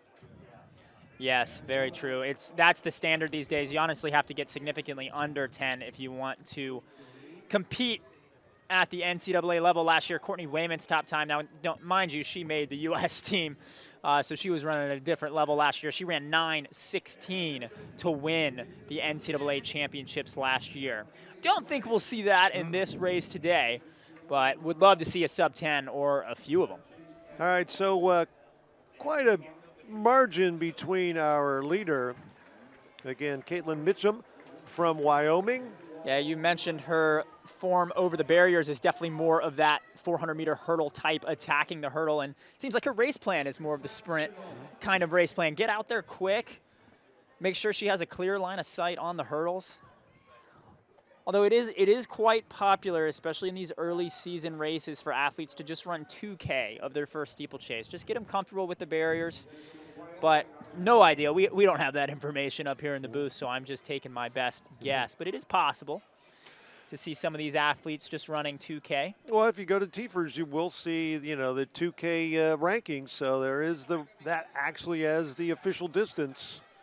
Again, definitely on the high school side, you see that a lot. Yep. Those few states in the union that do have the high school steeplechase. Caitlin Mitchum comes in with a 10:10 steeplechase PB. Obviously, pulling out at 2K doesn't do anything for you as a collegiate, but like you said, that is usually the distance at the high school level. You don't see a ton of steeplechase at the high school level, but definitely a fun one for, I always make the bad pun of getting your feet wet with the events as a high schooler. Mitchum also with a 9:42 3K flat PB and a 16:46 5K PB. But DeLay is on paper the class of the field, and she is getting going there. She's bib number 1 in that purple singlet, sitting in second place right now. Kaylee DeLay, the Yale transfer, now running for the Powells out at Washington. I would be very surprised to see anything other than just a dominant sub-10 performance from the NCAA defending runner-up. So you spoke of Mitchum's PRs. She does have one outdoor meet under her belt. She ran the 1500 and the 4x4 at altitude at Colorado State Pueblo. The Spank Blazing Invitational. Yeah, as aggressive as she's run the early stages of this race, I would be very surprised to see her hold on to the win. We have some really strong women sitting behind her.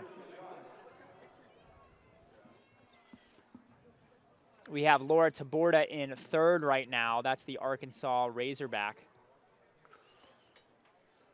Following Kaylee DeLay of Washington. And this is the hot heat of the women's steeplechase. Taborda also running rather well. She's got a 9:58 steeplechase PB as she eyes Kaylee DeLay. 4 laps to go, just over 4:30 for our leader, with DeLay a couple seconds behind. Taborda, a double transfer. You don't see that much. She started at Ole Miss, went to Eastern Kentucky, and now at Arkansas. All three pretty strong distance programs. Arkansas, usually the class of the field there, though. She's also got a 16:46 5K PB. But keep your eyes on DeLay as she is tracking down Mitchum. But in the age of COVID and post-COVID, those multiple transfers, we had the young man up here, Aiden Owens-Delerme, USC to Michigan. to Arkansas. Yeah, So a lot it's- of these athletes taking advantage of that system to get advanced degrees. Really a great way of doing it. You know, get your undergrad degree somewhere, then use that eligibility to That's go right. get a scholarship and a free ride somewhere to get, you know, your master's in whatever it is. Absolutely. All right, now we have our lead runners getting a little closer together once again. Kaylee DeLay from Washington in hot pursuit of Caitlin Mitchum with 3 laps to go. Mitchum has led the entire distance so far. I've only said wire to wire once today, which is surprising. A lot of closing finishes, decided races, and we'll see if how long Caitlin Mitchum can hold off the senior from the Huskies of Washington. Yeah, Washington, though, is just such a historic steeplechase program. Katie Rainsberger has the Washington school record with 9:32 as DeLay. Not the best barrier jump, but just moving faster over the flats. And she takes the lead. Rainsberger with that 9:32 program record. Mel Lawrence, Charlotte Prowse, all just distance running legends at the top of the record book for Washington as Kaylee DeLay hopes to make her mark on her new UW team. Again, I think DeLay, and you'll probably agree with this, just would be in a completely different realm on the flat without the barriers compared to our previous leader, Caitlin Mitchum. Just a different gear that she operates at, and she's really putting that into play right now. 2 laps remaining for our leader, Kaylee DeLay. Well, Mitchum's still making some program history for Wyoming. She is second on the all-time list on the flat 3K indoors, so no slouch on the flat race. Also third on the all-time list outdoors in the steeplechase is Mitchum with that 10:21. Program record is 10:07 by Audra DeStefano, done in 2016. But DeLay is definitely winding up, as you said, partner. Not as strong over the barriers as I would have expected. She's definitely got some form work to work on if she wants to. Well, that was a really good hurdle right there. Maybe she's just getting getting warmed up, getting used to it. The last time she went over a barrier might just have been the U.S. Championships last summer. So I should give her a little bit more credit as she's taken over this field and running very well. And Mitchum, got to give Mitchum some credit here. She got past, and sometimes. Oh, she has not given up. She has not given up a lot of space. DeLay definitely put on a little bit of a move when she went past Mitchum, but Mitchum had a really good water jump right there, and I don't think she's out of this race yet. She is definitely not giving up on DeLay out there in front. Will it come down to foot speed, hurdling technique, or an incident over one of the barriers? We'll soon find out. Hopefully not the latter. You hate to see it. It does happen way too often in the steeplechase, but. And they're at 8:30 roughly coming through. It is 8:30. Kaylee DeLay, Mitchum at 8:33. Here we go. Final lap. Women's steeplechase hot heat. I think we're going to see a new NCAA lead here. Right now it is 9:53. Angelina Ellis of Butler from Raleigh Relays has the NCAA lead, followed very closely by Emily Cole in the hot heat of the 3K steeplechase out in Raleigh. I was out at that meet, though, partner, and I will say the weather here is just so much nicer for distance running right now. Raleigh Relay is usually a great meet. It still was a great meet, but can't control the weather. It was a little bit warmer this year. But I was wearing a T-shirt there, and I'm wearing a jacket now, so a little bit better for distance running. And you have your arms crossed in front of you, too, to stay warm. All right. Got to tell everybody the whole picture here. All right, Kaylee DeLay coming up. Final water jump over, 2-footed landing, but she'll take it. No style points in this one. Mitchum really attacked the water jump. I don't know if she's going to have the speed to quite get DeLay, but she's looking really strong over the last 200 meters of this race. And actually the best speed, it looks like, currently in maybe 3rd place. That's Taborda of Arkansas. We mentioned her earlier, the double transfer, Ole Miss and Eastern Kentucky, but it is DeLay up front. Kaylee DeLay. And a new collegiate #1, going sub 950. 9:48 for Kaylee DeLay. That is the 4th best time in program history, and we have a new Wyoming school record. Crushed it. Yeah, absolutely destroyed. By 15 seconds. Right, 10:07. Yep. Wow. Beat her own personal best by 25 seconds and puts herself at the top of the school record board. That's Caitlin Mitchum. Great racing there by Kaylee DeLay and Caitlin Mitchum. And watch out, East Coast. The West Coast has responded. There's 5 athletes sub 10 in this race. We're going to have to rewrite that performance list. But I would be very surprised if all those sub 10 athletes didn't just stamp their ticket out to Sacramento for the region championship there. And I'm certain that Kaylee DeLay, a tip of the hat to Caitlin Mitchum for setting the tempo, setting the pace, as we'll step aside as they get the hurdles set up to 36 inches. The men's steeplechase next from Stanford.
We are back at the Stanford Invite. This is FloTrack's presentation.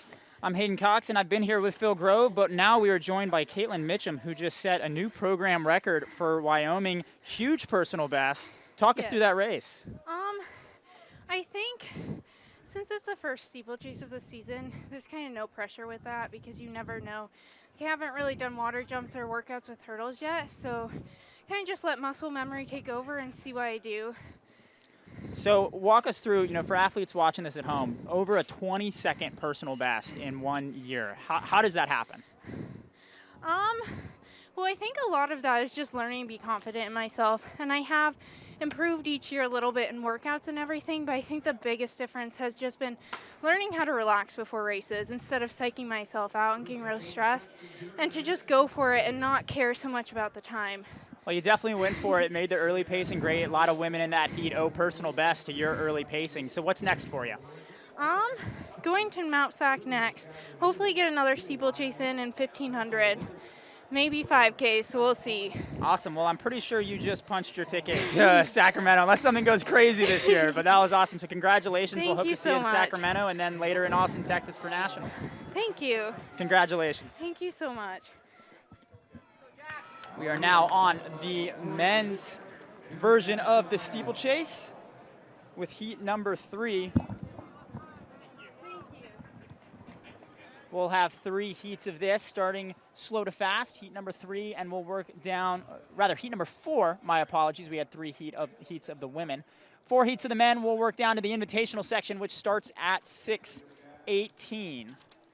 Partner, do you have the starters here for the men's steeple? For the men's, yeah. And actually, one thing she said, Hayden, which I was surprised that she's going to get another steeplechase in here relatively soon.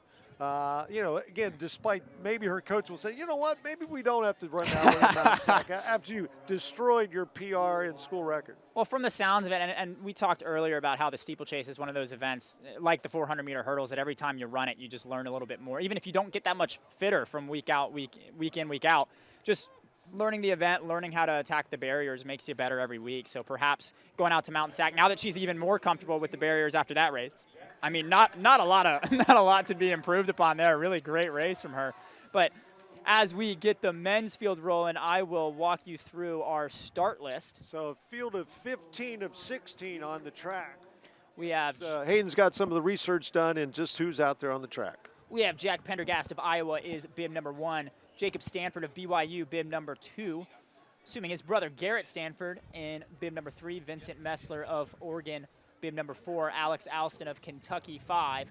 Hezekiah Goodwin of Seattle, 6. Johanna Ual of Iowa, 7. Giuliano Scasso of Oregon, 8. Anthony Guerra of Cal Poly, 9.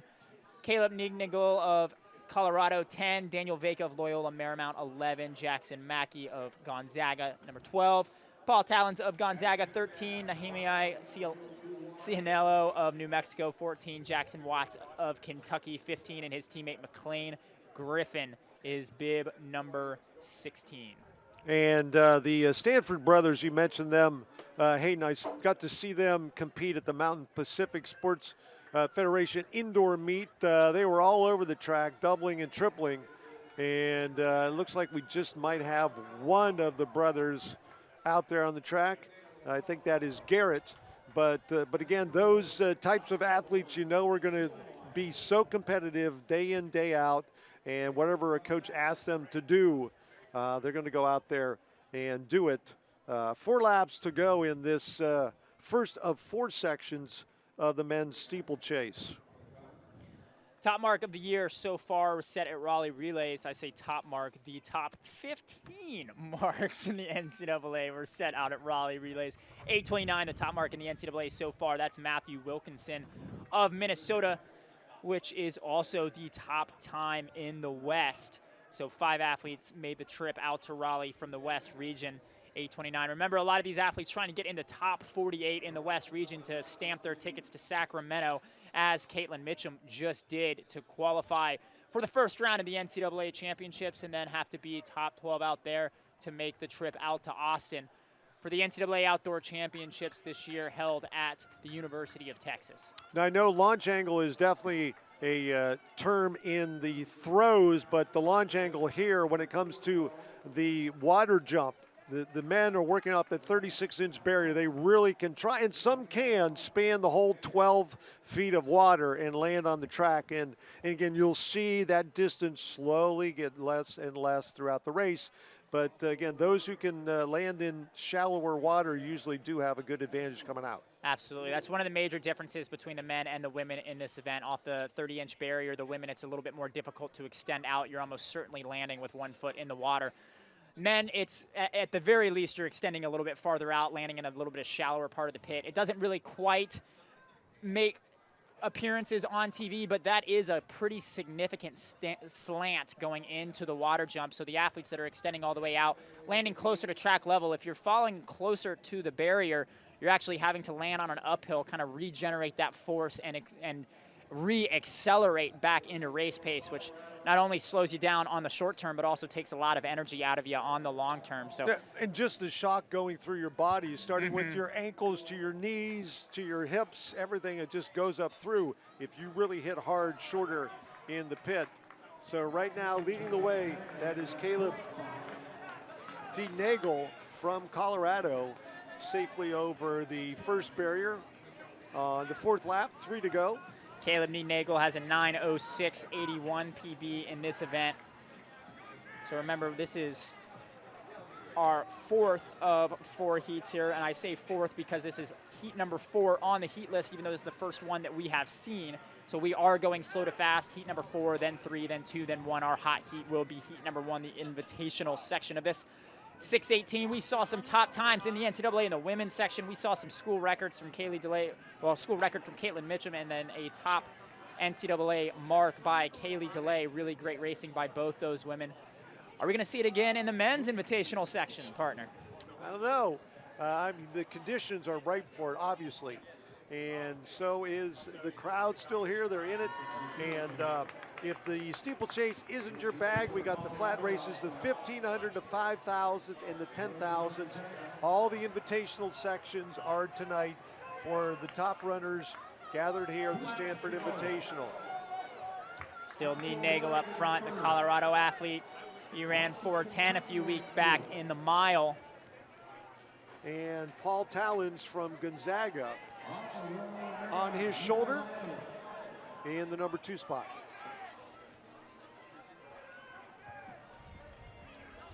Wow, my adrenaline's still running from that women's 3,000 meter steeplechase. DeLay and Mitchum, what great racing.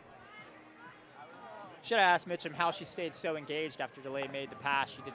That's one of the hardest things in track and field. When somebody comes, you did a lot of the early leading, you're tired, you're feeling the legs in the last 1,000 meters or so of the race, and somebody comes around you looking as smooth as DeLay did, and Mitchum just held right in. She didn't come back and win, but still held on and ran really, really strong for just a monstrous school record in her first sub-10. We talked about the sight lines in the steeplechase being so important, but right now we got a big group here still late in the race coming up to the Bell Lab. Yeah, you don't see that as often. 7 runners, 8 runners. This is a common sight in the flat races, especially in the men's races, but in the 3,000 steeple, usually you see a little bit more separation early because, as you said, partner, there's just such a huge advantage to getting sight lines. You want to get out there, run hard, get out of the way. But a lot of guys in the mix. You know, it's one thing to hurdle on tired legs. It's one thing to hurdle in a pack, but to do them both at the same time, we're going to have an interesting last lap here, partner. Jackson Watts from Kentucky moving up into contention, but now a big push. And so many out there. That's Jackson Mackey of Gonzaga. Shout out Devin Fahey, the volunteer assistant out there. I'm sure he'll try to take full credit for that. But really good attack there by Mackey, but he's already getting responded to. It's hard to see. So is that Watts, I believe, from Kentucky, potentially? Hard to see from this commentary position. Doing our best here. But again, that last water jump, LMU athlete, wow. Switch. Vaca of Loyola Marymount took that. I mean, you just saw how much better he took that water jump better than anybody else. Let's see if he can do one more on the barrier and take the win. But and Watts is in the number 2 position on the big run out. Here they come. That's Scasso of Oregon trying to challenge as well. It is Jackson Watts. He's going to get held off here, though. Vaca of Loyola Marymount. Just outside of 9 minutes. 9 flat 82 for Vaca. Watts at 9:01:01. LMU, a sneaky good steeplechase program. Astanis Ruiz last year ran great at the NCAA championships. We'll actually get to see him in one of the later events today. He's now transferred running for, I believe, Portland. Now there are a total of 28 barriers and 7 water jumps, but the difference in that margin of victory was there in that last water jump, how those two athletes. Vaca came through much better than Watts did, and that turned out to be the 0.2 of a second.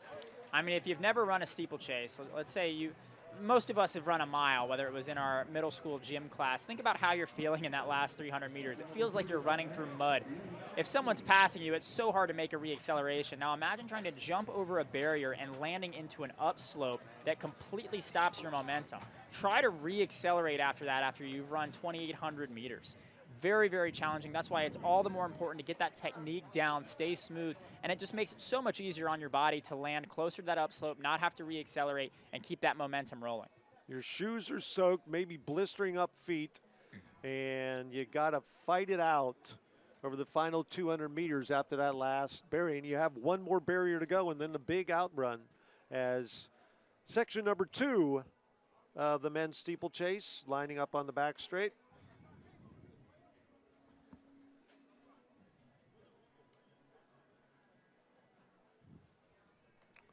Another field of 16 scheduled to be on the track.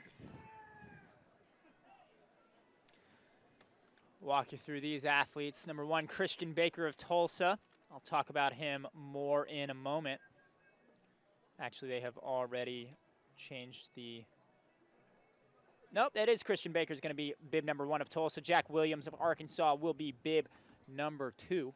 Sam Griffith of Washington State, bib number 3. Arton Ledesma running unattached in 4. Cooper Laird of Gonzaga in 5.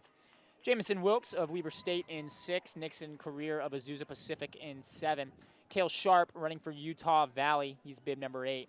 Fernando Salinas running unattached in 9. Also unattached is Nick Randazzo in bib number 10. Aiden Boyle of Air Force is bib number 11. Felix Perrier of Azusa Pacific is 12.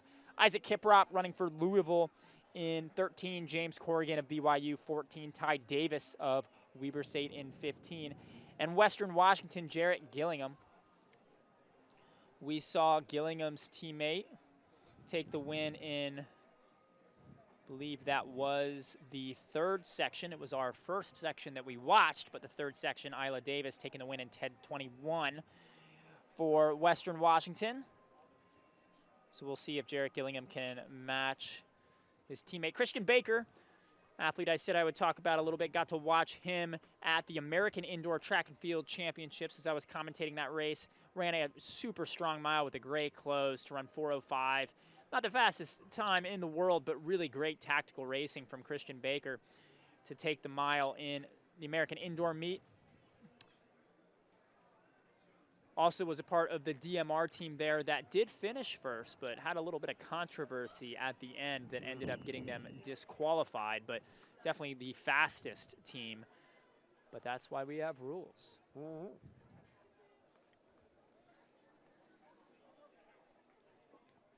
And from time to time, we've been able to add that historical context that's out there. And this event, you still look at the top 5 times ever by a collegiate athlete. And they are represented here, I believe, this weekend, Washington State. Henry Rono, the great Henry Rono, Yep. setting a world record at the time to go 8:05.4 on May 13th, 1978. He set not only 8:05.4, also ran 8:12 and 8:14 that year, and an 8:18 to boot. But the top 5 performances all by one of the greatest distance runners in history, Henry Rono. And how did he do that? He was something else, man, that's for sure. But we are seeing the same strategy out of the Western Washington athletes. Davis went right to the front for the Western Washington women. Almost ran it wire to wire, had an athlete pass her with about 600 meters to go, but she took it back over to take the win. Mm-hmm. But we're seeing a similar strategy from Jarrett Gillingham, running for Western Washington in that light blue singlet.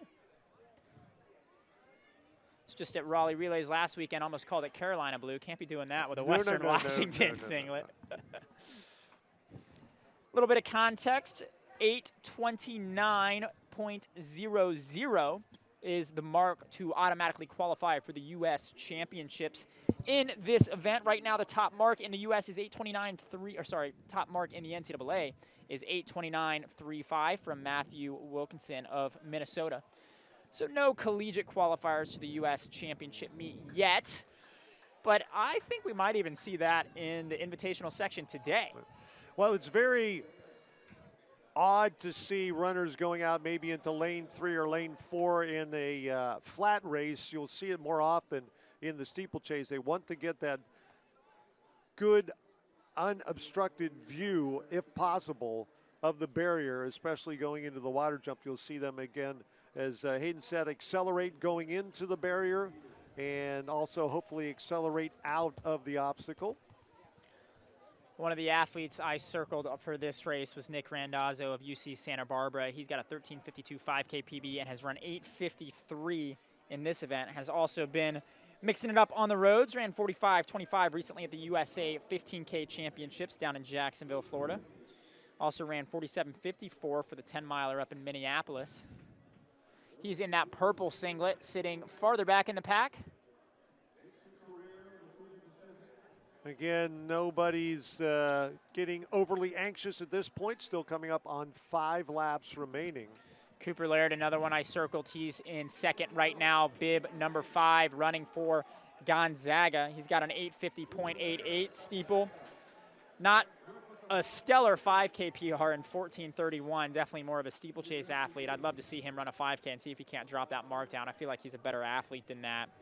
But had a pretty solid last couple weeks. Ran an 800 and 1500 at the Buck scoring invite just to get a little bit of speed work in, and set a 3K flat PB indoors at the UW invite. Ran 8:15 there. Usually running a flat PB indoors is a good sign of PBing in the steeplechase outdoors. And I would be remiss if not to mention Jamison Wilkes, who is our current leader right now. From Weber State. From Weber State, absolutely. He's a junior there. He's got a 14:48 5K PB and has run 8:51 in this event. And he's starting to stretch out this field about 20 meters between first and the tail end of our lead group, with a couple runners behind them by about 15 or 20 meters, coming up on 4 laps remaining. Ayrton Ledesma also running really well unattached. That's bib number 4 in the red singlet.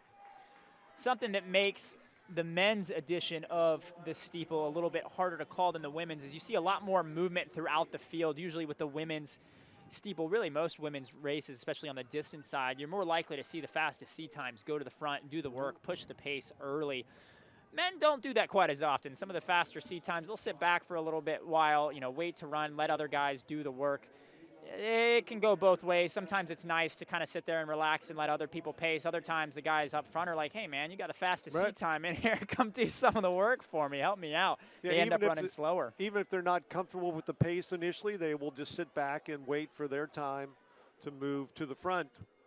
Again, still in the front. Sorry, partner. Ledesma now in second, runs or used to run for Azusa Pacific. I don't know if he's redshirting or what, but entering unattached. He's also got an 850 steeplechase.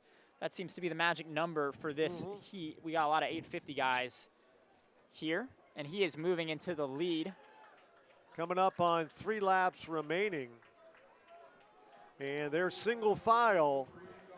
Instead, still they will go out and get a more unobstructed view, whether they'll move out on the shoulder. And one of the runners going down. From the Louisville athlete. That's Isaac Kiprop of Louisville, but gets right back up, gets into that chase pack. That's a hard thing to do, but that's exactly what you need to do, is just keep it moving, keep that momentum going, and he's doing well. He didn't slam on the gas, just got right back in the race, found a group to work with, and is slowly moving his way back up again. He followed your high school coach's lesson. Yep, if you fall, get up, start running. And unfortunately, this wasn't the first 100 meters, so he still has just over 2 laps remaining. Nope, they're not calling it back for him now. Nope. Most of these guys splitting about 70 seconds a lap. Remember, it's not quite 400 meters. We are going inside a little bit. The barriers do make it a little bit more challenging, of course. And the top runners in this section still going deep into the water jump, with that push-up from the top of the 36-inch barrier. 850, remember, was the mark of most of these athletes' PBs coming in. Most of these guys have run right around 850, as there's Christian Baker of Tulsa moving into second. Mentioned him earlier. Got to work on that stutter step a little bit, but looked really smooth and athletic coming down over it. Just has to approach it with a little bit more confidence. And Tulsa has really started to make a name for themselves distance program. On the national distance program scene. And I have to say to Baker, while I'm up here in the booth critiquing his form, I couldn't have done it any better, that's for sure. But that's the advantage of being coach. You don't have to do it. You just have to say how to. But Baker's running really well. Baker's got some really good closing speed. I saw him win the mile of the American Indoor Championship. Obviously, that was done on a flat track without barriers, but if he can get things going a little bit, he is dangerous in the last 200 meters of a race. And he was much better over that barrier on the back straight. And next to last water jump, Baker goes deep into the well and starting to close a little bit, so maybe dialing up the turnover as they come down to the last barrier on the next to last lap. Baker en route for a really nice PR here. 8:56 was his PB coming in. They're running about 8:50 pace, but you generally see these guys start to close it out a little bit at the end. And they are doing that, as this is going to be your faster lap. Let's see what they split through when we have it through, but they're coming through 7:37. And Baker is closing. And I think you're going to say 8:50 in your sleep tonight, the way you mentioned over the past 2 laps. They'll run under that. We'll see 8:45 by Baker at least. the big stutter step are our two lead runners, but Christian Baker takes over the lead. Baker's not coming back. I've seen him close the last 200 meters of a mile. As long as he can get over these barriers safely. The junior from Tulsa moved from 10 meters down to 10 meters up on the field. Fernando Salinas is the closest to him. One water jump to go. Christian Baker up and over. One-footed landing. Salinas only about 6 meters behind. Hayden, you said Baker had the good 200 speed. We'll see if he can prove you right. Christian Salinas Baker has run a great race. Got a full kudos to him. He's done a really good job moving up throughout. But it's going to be Christian Baker. Tulsa, the Golden Hurricane, the speed in the last 400 meters. 8:42. He's going to like that. 14-second PB for him, 8:42. That is the second fastest time in the West. 8:42.53. Fernando Is Tulsa Salinas. West or East? You tell me, partner. I don't know. Tulsa, I believe, is the West. They're kind of in the middle there, aren't they? But I either think way, they are that's the West. fourth fastest time in the NCAA. So he has stamped his ticket to the regional meet in Sacramento. Yeah, it isn't straight north and south divide, east and west in the country. It's Yeah, it always way- confuses me. I grew up in Georgia and South Carolina, so anything west of the Mississippi to There me you is go. the West, which is not quite accurate here. But Christian Baker, great win by him. Shameless plug, watch him run in the American Outdoor Championships. You'll have a great commentator there. It happens to be me.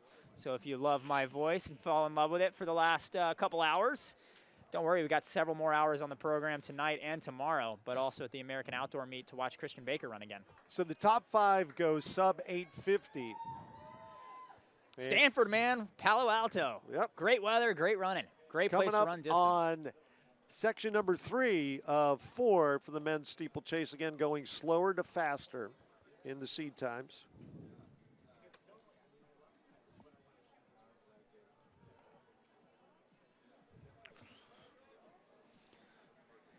And the shadows have taken over the common start-finish line and the first barrier, but the back straightaway and the water jump still basking in the sunshine of a Bay Area Friday afternoon. And actually just went into evening, 6:01 p.m. on the West Coast. And again, Is that glad the you official could- marker of evening, 6 o'clock? 6 o'clock. So I've always old school. That's it. 6 o'clock. Afternoon comes up to 5:59. Oh, there's a reason you got the old school and old school track and field that's there. right. That is it. That's it. But again, I'm glad you could share some time with us today. A great day one at the Stanford Invitational. If you're just tuning in, all the results are on rt.trackscoreboard.com. And as always, you listeners tend to know a lot more than us commentators in the booth. So if you've got something you want us to share, you can share to my partner Phil on Twitter at Old School Track and Field, or you can share it to my Instagram, Railroad Athletics, my team Instagram, Railroad Athletics. Whatever you want us to share.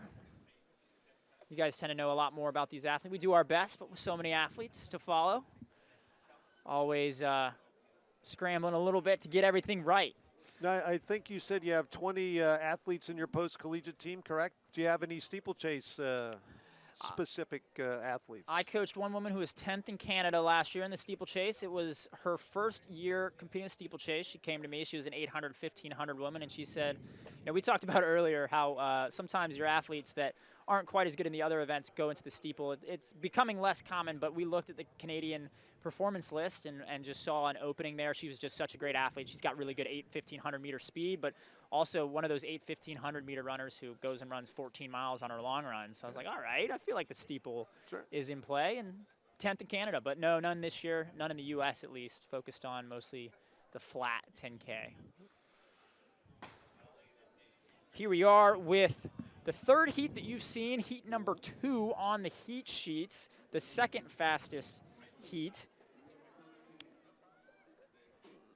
This is, let me make sure I've got my people here right before I read them off. I believe I do.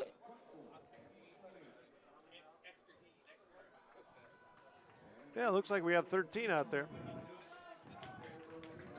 Yep, so let me walk you through the starters in this race. That's Awit Johannes of New Mexico, bib number 1, Kelvin Limo of Washington State, bib number 2, Josh McAdams of Boise State, Bib number 3, Colin McEachern of Gonzaga. Bib number 4, Arturo Reyna, the Quintanilla team. Bib number 5, Mark Crandall of Utah State. Bib number 6, Zachary Erickson of BYU. Bib number 7, Dawson Best. We'll see if he can be the best today, of Colorado State. Bib number 8, Jonas Price of Oklahoma State. Bib number 9, Thomas Chaston of Colorado State. Bib number 10, Adrian Jones of Utah Valley. Bib number 11, Seth Brooksford of Wyoming. Bib number 12, we just saw the women's steeplechase record get set for Wyoming. And then we have Alex Slenning of Oregon, bib number 13. Dawson Best, great athlete for Colorado State. Got to commentate him earlier in the indoor season where he was at the Don Kirby Invite.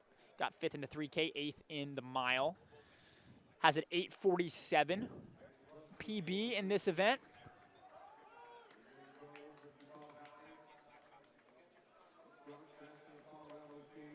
So Adrian Jones from Utah Valley and Thomas Chaston from Colorado State are leaders through the first set of barriers.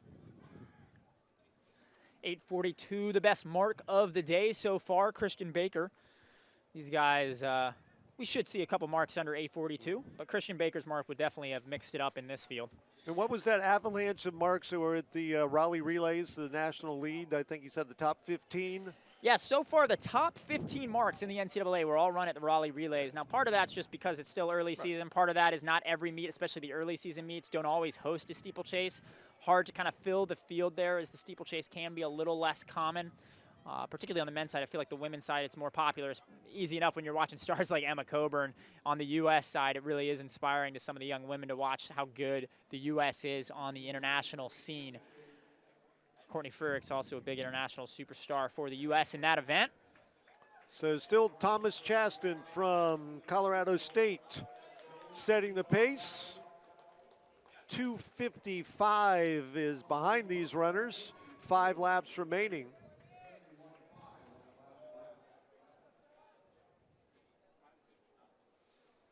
And if you're thinking our day is almost complete, nope, I'm sorry to say you are dead wrong.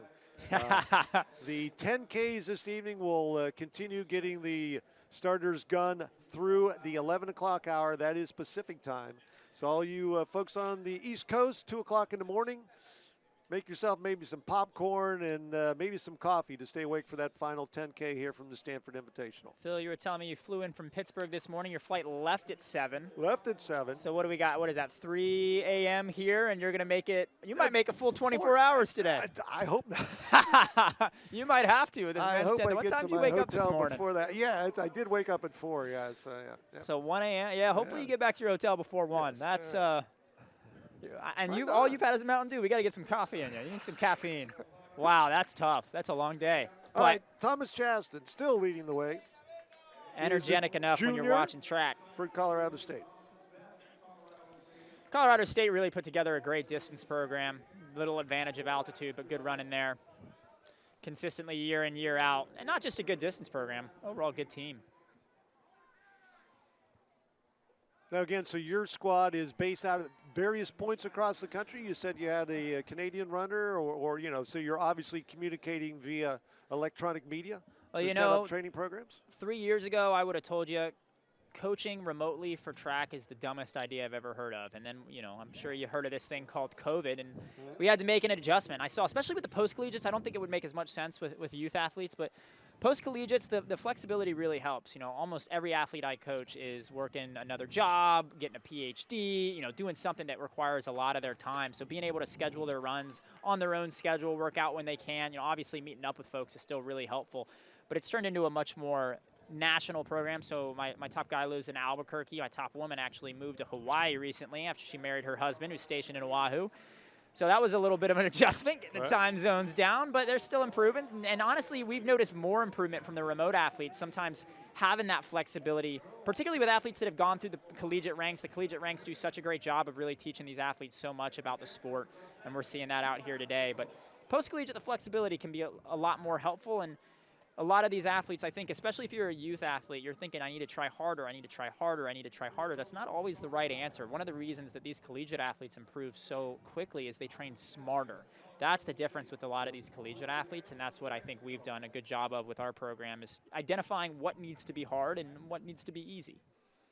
And I know you talked about training smarter when the Track and Field News announced that they would no longer be keeping a chronological listing of the sub-4 minute American milers. I reached out to a friend of mine who was one of the earliest American sub-4 minute milers, Sam Baer, who started at Kent State University, and he and his son, Sam III, became one of the earliest father-son duos to both run sub-4. And Sam said, he said, hey, one, if I was competing today, I know I would be running similar type of times, but he really didn't hold any grudges against those who were, again, eating smarter, training smarter, better shoe technology, better tracks, sleeping more. Don't forget that one, right? That's the big training hack right there. 9 hours of sleep. If you can manage that as a student, especially, you're going to be improving real quickly. Yeah, some of those races in the mid to late 60s still were on cinder tracks, so you come out and see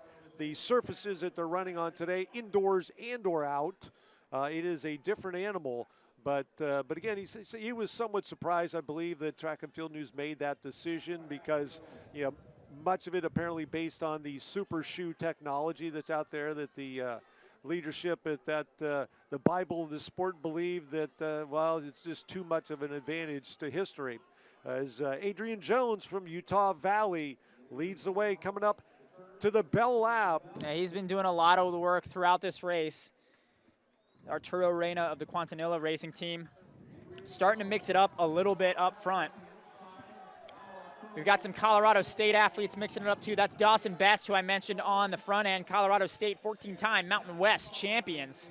Can they grab a race win at the Stanford Invite? Hopes are on Dawson Best there. So 7:37 with a lap to go. The most recent lap, 70 seconds. They're really going to have to pick up the tempo and close fast to match the 8:42 by Christian Baker from our previous section. As Jones starting to stretch things out safely over the barrier on the back straightaway, coming up to the last water jump. Arturo Reyna, the Mexican champion in 2022 in this event. He's sitting in second right now. Ran 9:09. And a fairly hard landing by Jones coming through that last barrier, but he's got the lead. One barrier and a long run out to victory, and it's 8:32 on the clock. Can he get there before 8:42? He'll PB. 8:49 PR. He's going to smash that. He's going to take about 10 seconds off it. A little less than 10, but 8:42. Yep. 8:42.75. 79 official, they say. 8:42.79 for Jones. Reyna at 8:44.11. So the top two go sub 8:45 with the hot heat still remaining. 8:42, that is the number 4 mark in the NCAA. That's overall. That's the second fastest mark in the NCAA West. I would say he just got his flight to Sacramento booked right there. Most likely. Congratulations. Hopefully that's a qualifier. And we'll talk a lot about qualifiers throughout the program. If you're less familiar, top 48 in each region. So we have a West region and an East region. And as we were joking about earlier, West and East doesn't entirely make sense. You got to do some Googling on which states are which. But top 48 on the West will fly out to Sacramento for the West Regional Championships. On the east side of the country, they'll be going down to Jacksonville, taking the best 12 athletes from each of those to go to the NCAA Outdoor Track and Field Championships, June 7th through 9th in Austin, Texas this year. Usually held in Eugene, but a little bit easier and a little bit more centric to get to Austin. I like that. You got the East about as far east as you can get, the West Champs about as far west as you can get. And then the sprinters will love having championships down in Austin. Really great sprinting weather. You've seen the Texas Longhorns have taken. Oh yeah, and the Longhorns have such a great sprint program, and that's no accident. It's interesting how you often get the best teams in an event at the place where it's best all year round for that event. We were talking earlier about how this is just such a great distance running location, Palo Alto, and Stanford, always just an incredibly strong distance running team. And then Texas, really great sprint team and a great climate for sprinters. All right, our fourth and final men's steeplechase heat on the track. And you had mentioned an individual that we believe is making his steeple debut here this evening. Yeah, David Ribich, the former Brooks Beast, now signed with Union, the Nike Union Athletic Club, making a little bit of shift there. Heard his podcast about it, said he had felt like his whole career he had done things for everybody else, had been a great teammate, but now he's making a move for himself. I'll say he's on his villain arc here, running for the Union Athletic Club, and going into the steeplechase, no less. David Ribich saying he wants to be a little bit more selfish with the rest of his career and probably identifying the steeplechase as an event where he can really move and make some moves in the United States. Talented athlete. We've talked a lot earlier. One of our favorite parts about these early season meets is it doesn't matter whether you're a D1, D2, D3, NAIA. You're on the same start line, same finish line. And especially over the last couple of years, we've seen athletes in D2, D3, et cetera, get closer and closer to D1. And Dave Ribich, a prime example of that, a D2 athlete in undergrad, D2 national champion, and has become just a really strong athlete on the national level. And they're lining up a field of 14 expected for our hot heat of the men's steeplechase.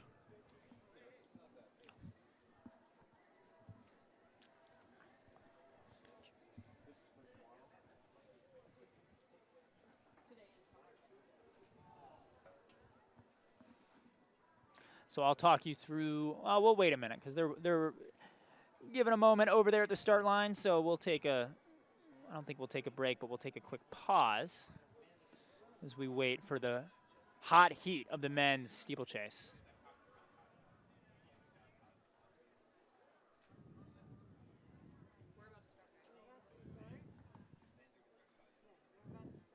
They are lined up.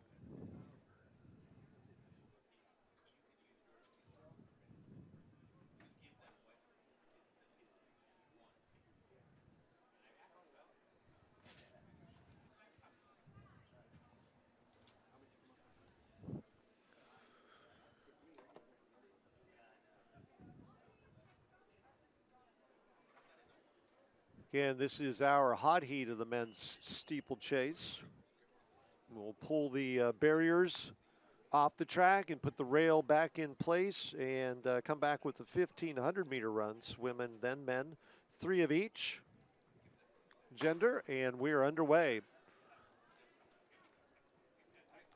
As Hayden has emphasized, these athletes looking to put their name as high as possible on the top 48 list if you're a Division I runner in the East or West region. So your times through the steeplechase, if this is your event, you can minimize those throughout the year. Obviously, you're going to probably run it at the conference championships and then hopefully back at the regional and maybe one more time in between. We heard our number 2 finisher in the women's race saying that she's going to be running it at Mount Sac and then most likely at the conference championships for the Cowgirls of Wyoming. And then she is definitely on her way to getting that ticket punch for the regional in the West in Sacramento. For the men's field, they're underway, second barrier behind them, hot heat men's steeplechase. We already saw the number 2 time in the NCAA this year run in that last heat. And that wasn't even the final heat, so we've got the fastest heat here on the track. I would expect to see a new NCAA lead from this race. You know, sitting in the back of some of these guys' minds, particularly Dave Ribich, has got to be that 8:29 mark, which is to qualify for the U.S. Championships. As far as my research says, this is Ribich's first steeplechase, so I'm not sure. That'd be swinging at the fence if you're trying to qualify for USA's and your first steeplechase. And sure enough, he's sitting in the back of the field, getting his feet wet, trying to figure out what everybody else is doing, finding the rhythms. But definitely hopes to feature later in the race, particularly as primarily a 1,500-meter runner. He's got some really good foot speed, so expect to see him late in the race. Yeah, there's no evidence on TFRS or World Athletics, so. No, but he was 5th in the 3K and 5K at USATF indoors, so definitely has some good strength right now running at altitude up there in BYU. Speaking of altitude, we have Kenneth Rooks also in this heat, BYU athlete, 8:22 PB. Dipped under 4 for the mile in the first time in January, just barely, and contributed to 8th place team finish at the DMR Nats. Also an athlete I've had my eye on for a couple of years now. I got to commentate him, got to meet him a little bit, went for a little run actually out here pretty locally a couple years ago. That's Estanis Ruiz. He was running for Loyola Marymount then, now is running for Portland. Placed 10th at NCAA Outdoors last year, real nice kid. Ed Trippus of Washington, also one of the guys to watch in this race. 8:20 PB, placed 5th at last year's NCAA 3K steeplechase with a monster PB of 8:20 for him then. That's still his PB today, and has won, or did win, 2 straight Ivy League titles before he transferred to Washington. All right, so 2+ laps in the books. And our leaders, Joel Mendez from Utah Valley, and also Bronson Winter from Weber State, attacking the hurdles first. And the field's all there, separated by about 15 meters from first to last.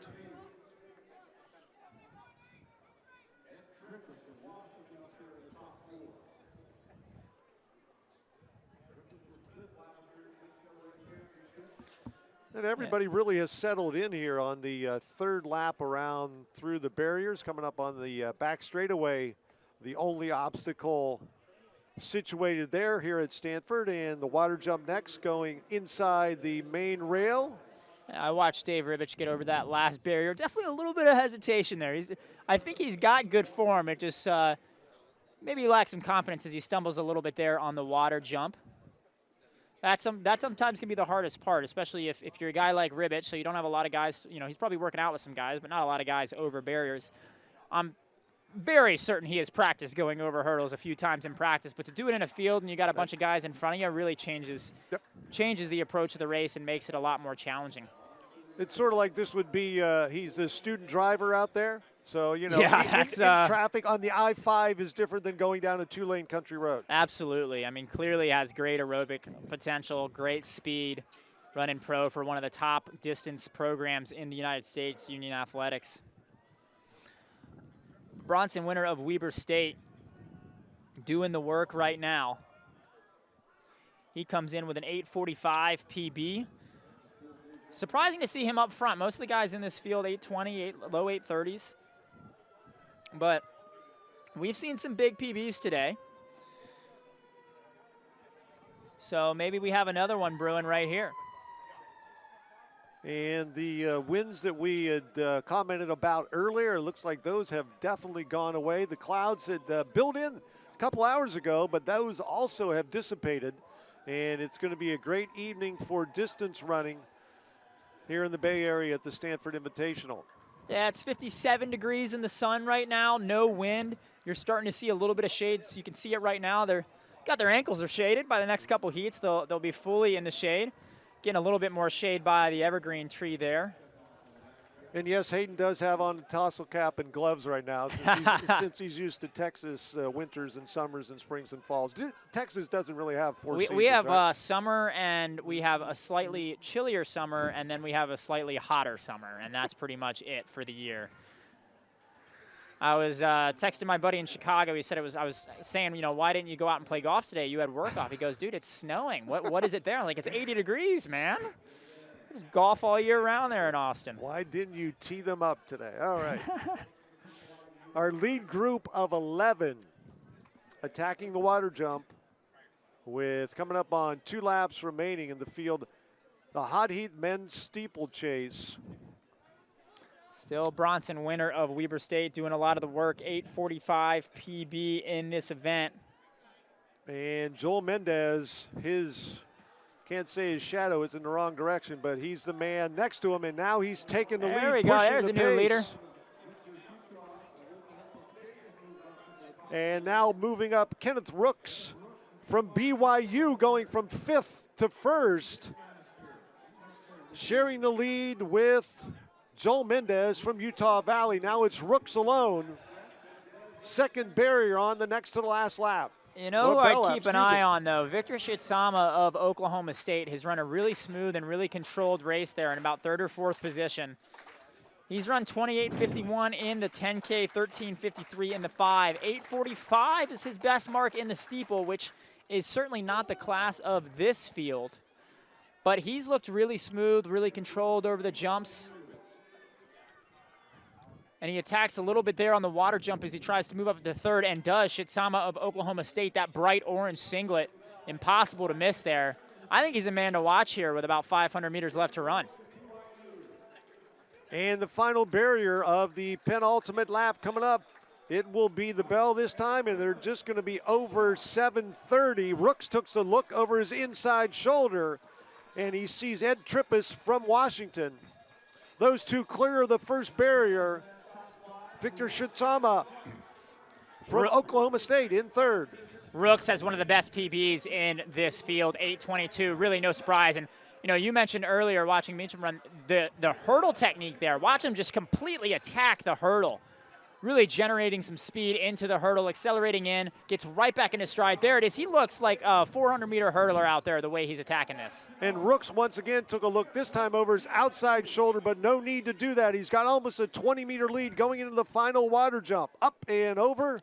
Great water jump. Wow, he just made that look so easy to do that on tired legs. He is flying right now with some speed into the final straightaway. And not just accelerating into and out of each hurdle, he is just blowing away this field. And again, good form once again over the final 36-inch barrier. It is Kenneth Rooks from BYU with the win in 8:33 point. The Walla Walla, Washington native. Taking the win for BYU. I just had to say Walla Walla. Great work there from the BYU athlete.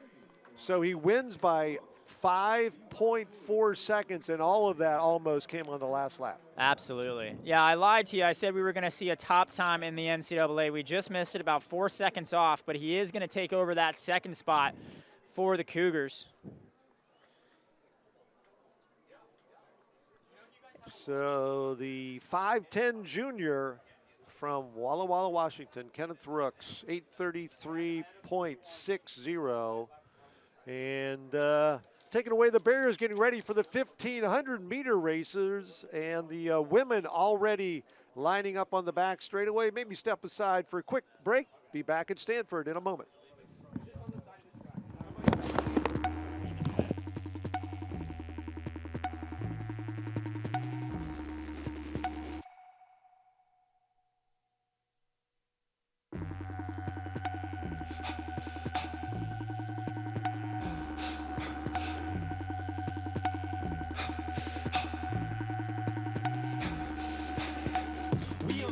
We on top, bring the hustle, never stop. We the best, hold my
top. Bring the hustle, never stop. We the best, we the best.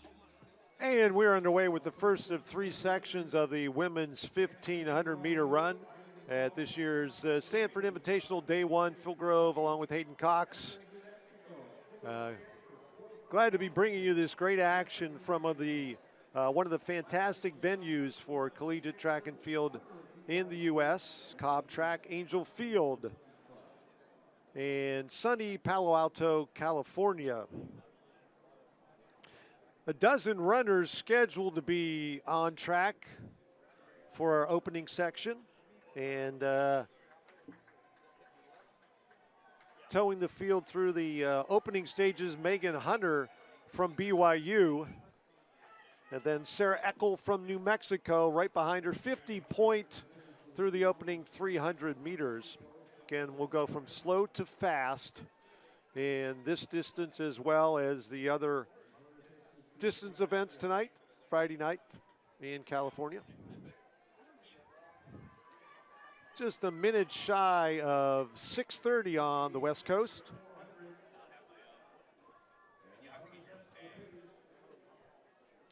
So Megan Hunter, the junior, also running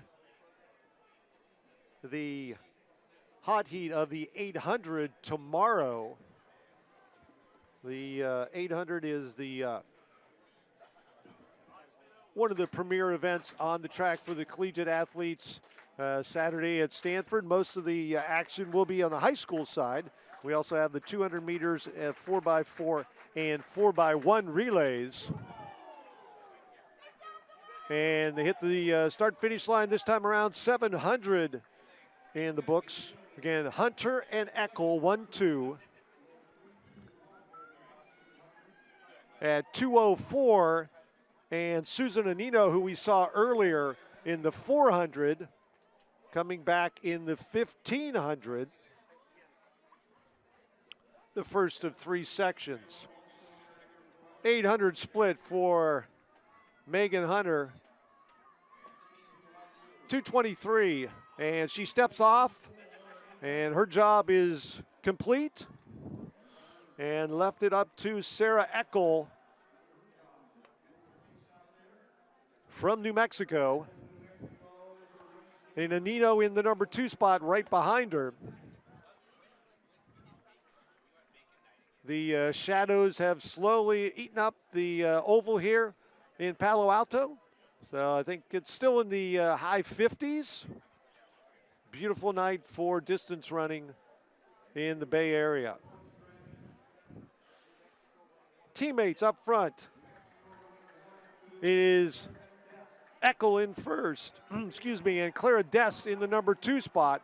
And here comes Emma Watke, sophomore representing Wisconsin, and they get the bell.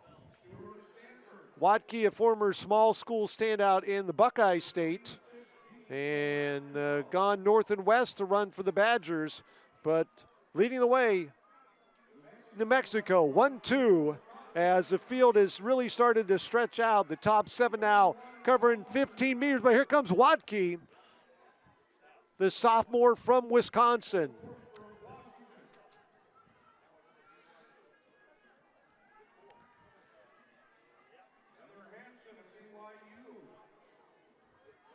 So Hansen from BYU.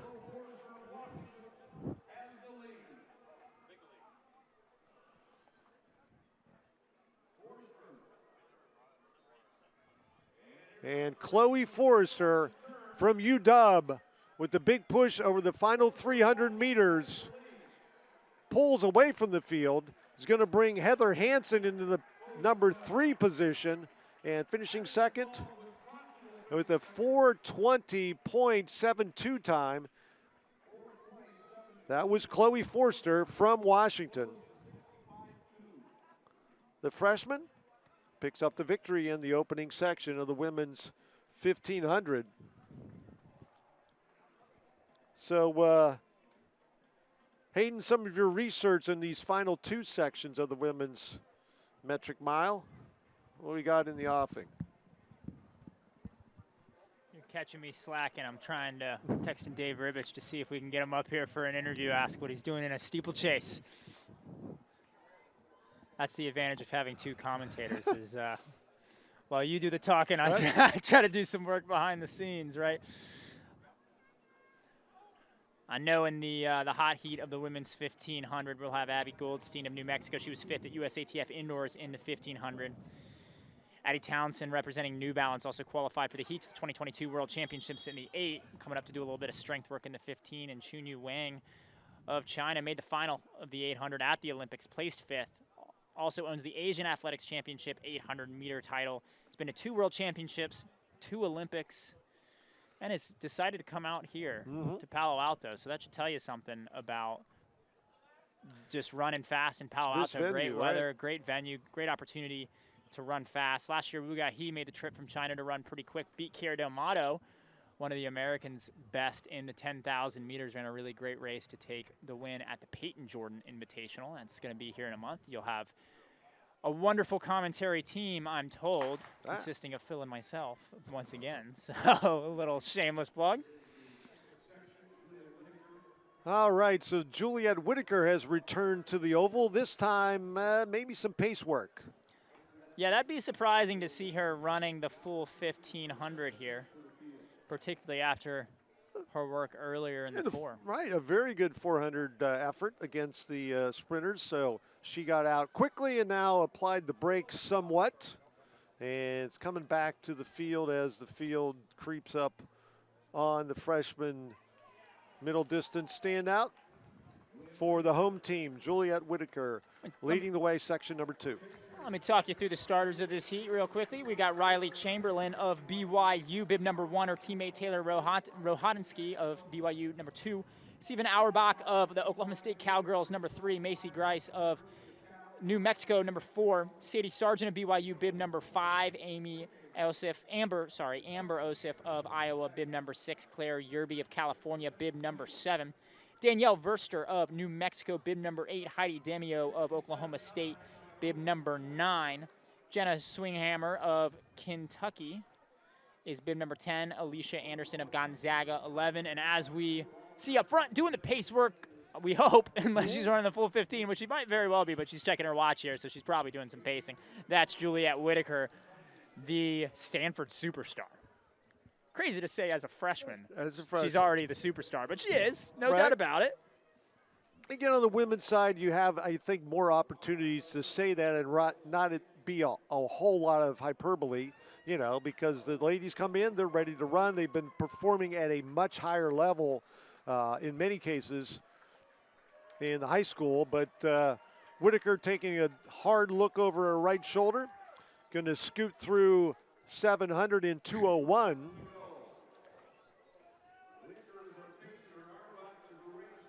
And that's exactly what she's doing. She's just scooting along, about 8 meters of a open track between herself and the field that she is putting through the paces at 2:19 as she steps off the track. Yep, as expected, just doing the pacing work. But some other athletes to watch in this race. We have the multi-time English senior 3,000-meter steeplechase champion running for New Mexico. That's Macy Grice, sorry. This is her first race of the outdoor track season, transfer from Birmingham University. We also have Claire Yerby of California, a woman to watch. Popular on Strava with the youths, it sounds like. I'll admit, not all this research is my own. I got a high school kid that helps me out a little bit. I was wondering. So he follows her on Strava. That's what he informed me of. So Macy Grice, I mean, it has to be an interesting situation transferring across the pond, just the running environments that you get over there. The weather obviously not as conducive to fine performances as it is here today in Stanford. Well, I actually spent last fall in Edinburgh, Scotland, and let me tell you, the running scene there is incredible. I think, I think there's more organized. You get more opportunities to race here, especially as a university athlete. Those clubs are very much more run clubs, even though you have athletes that might be competing at European championships. It's still like student-run organizations. So final 300 meters, and they're on the accelerator down the back straight. A couple cowgirls up front in the orange and black. BYU, one of the best women's distance running, I shouldn't just say women's, one of the best distance running teams in the country. Granted, so is Oklahoma State doing battle there, 1 and 2. That's Yerby and Demio. Yerby of BYU doing the work. Not Yerby, I'm sorry. That is Chamberlain So of BYU. Riley Chamberlain from BYU with the victory, and coming up to get second from Cal, that is Claire Yerby.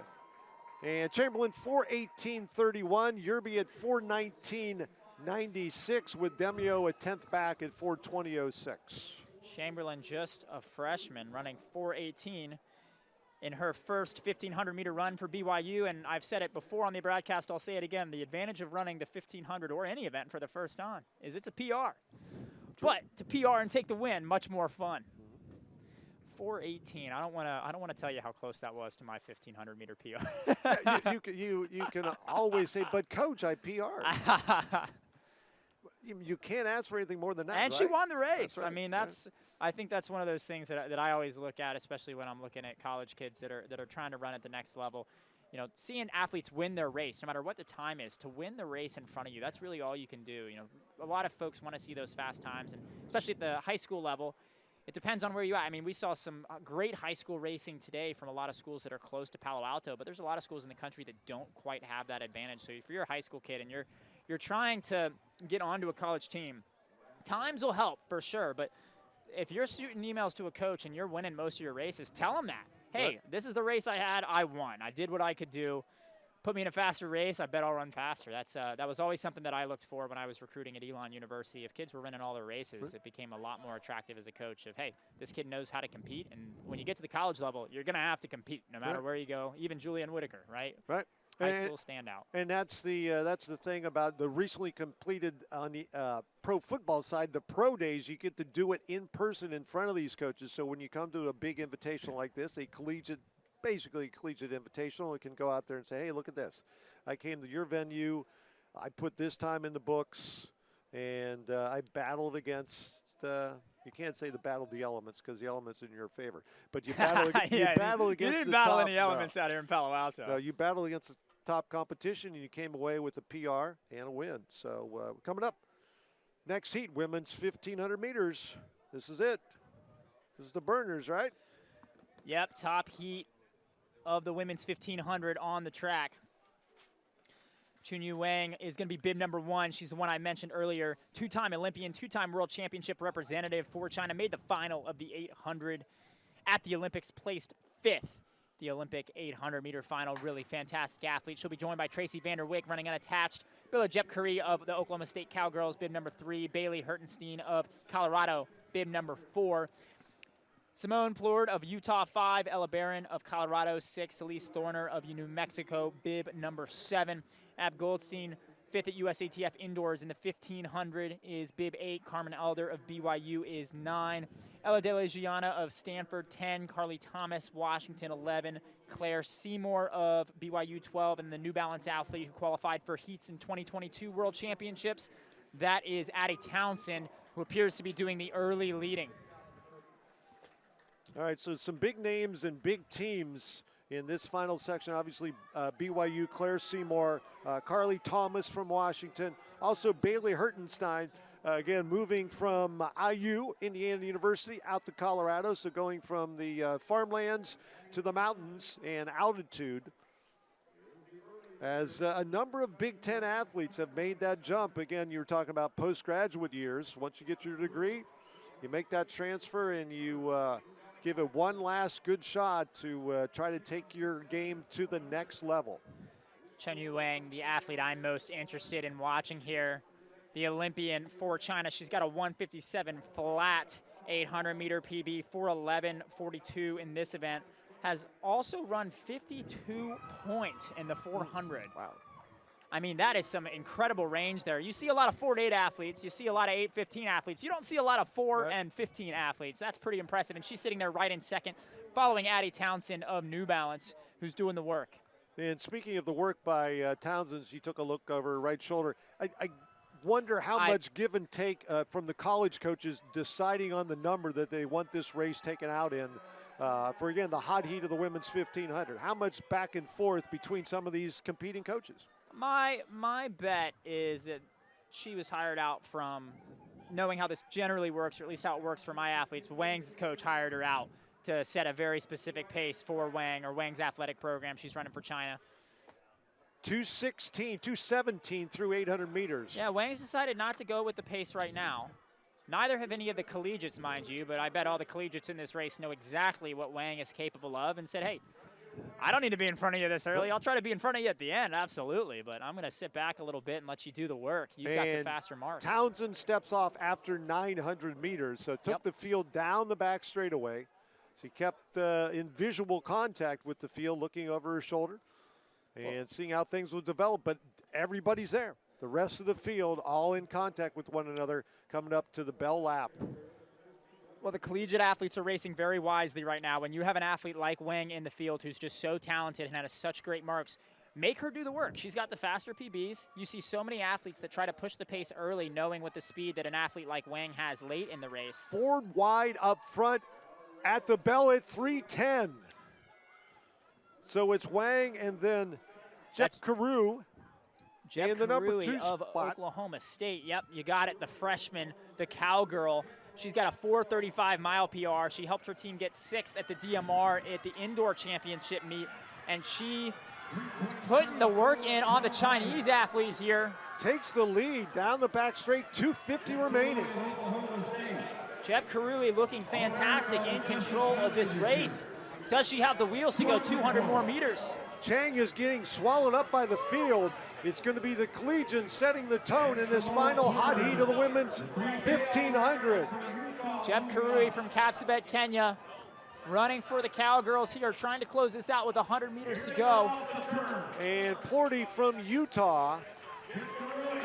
Jeff Karui from Oklahoma State. Oh, what a race we have here with 50 meters to go. Can Jeff Karui hold her off? 4:11, 4:12. Jeff Karui at the line at 4:14 flat. And that's her official time. Plorty at 4:14.24.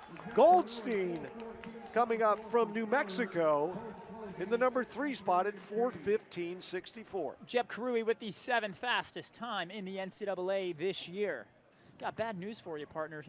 Raleigh Relay still has the top 6 times. Wow, what's some 1,500 meter racing happening over there? Sounds like an indoor race at Boston University. It where they does, set it the does. top 24. Really fast Say that 1,500 right. meter running out All there at right. Raleigh. But I bet we flip the script here in the 5K and the 10K. That's what Stanford Invite is known for, as we are starting to have the sun setting. We are starting to cool off. I've had my jacket on, but it's definitely time for jacket now, even if you're not coming from Austin. Starting to. All right, step away for a quick second. Be back with the men's 1500 live from Stanford. I get too excited. I'll take a break.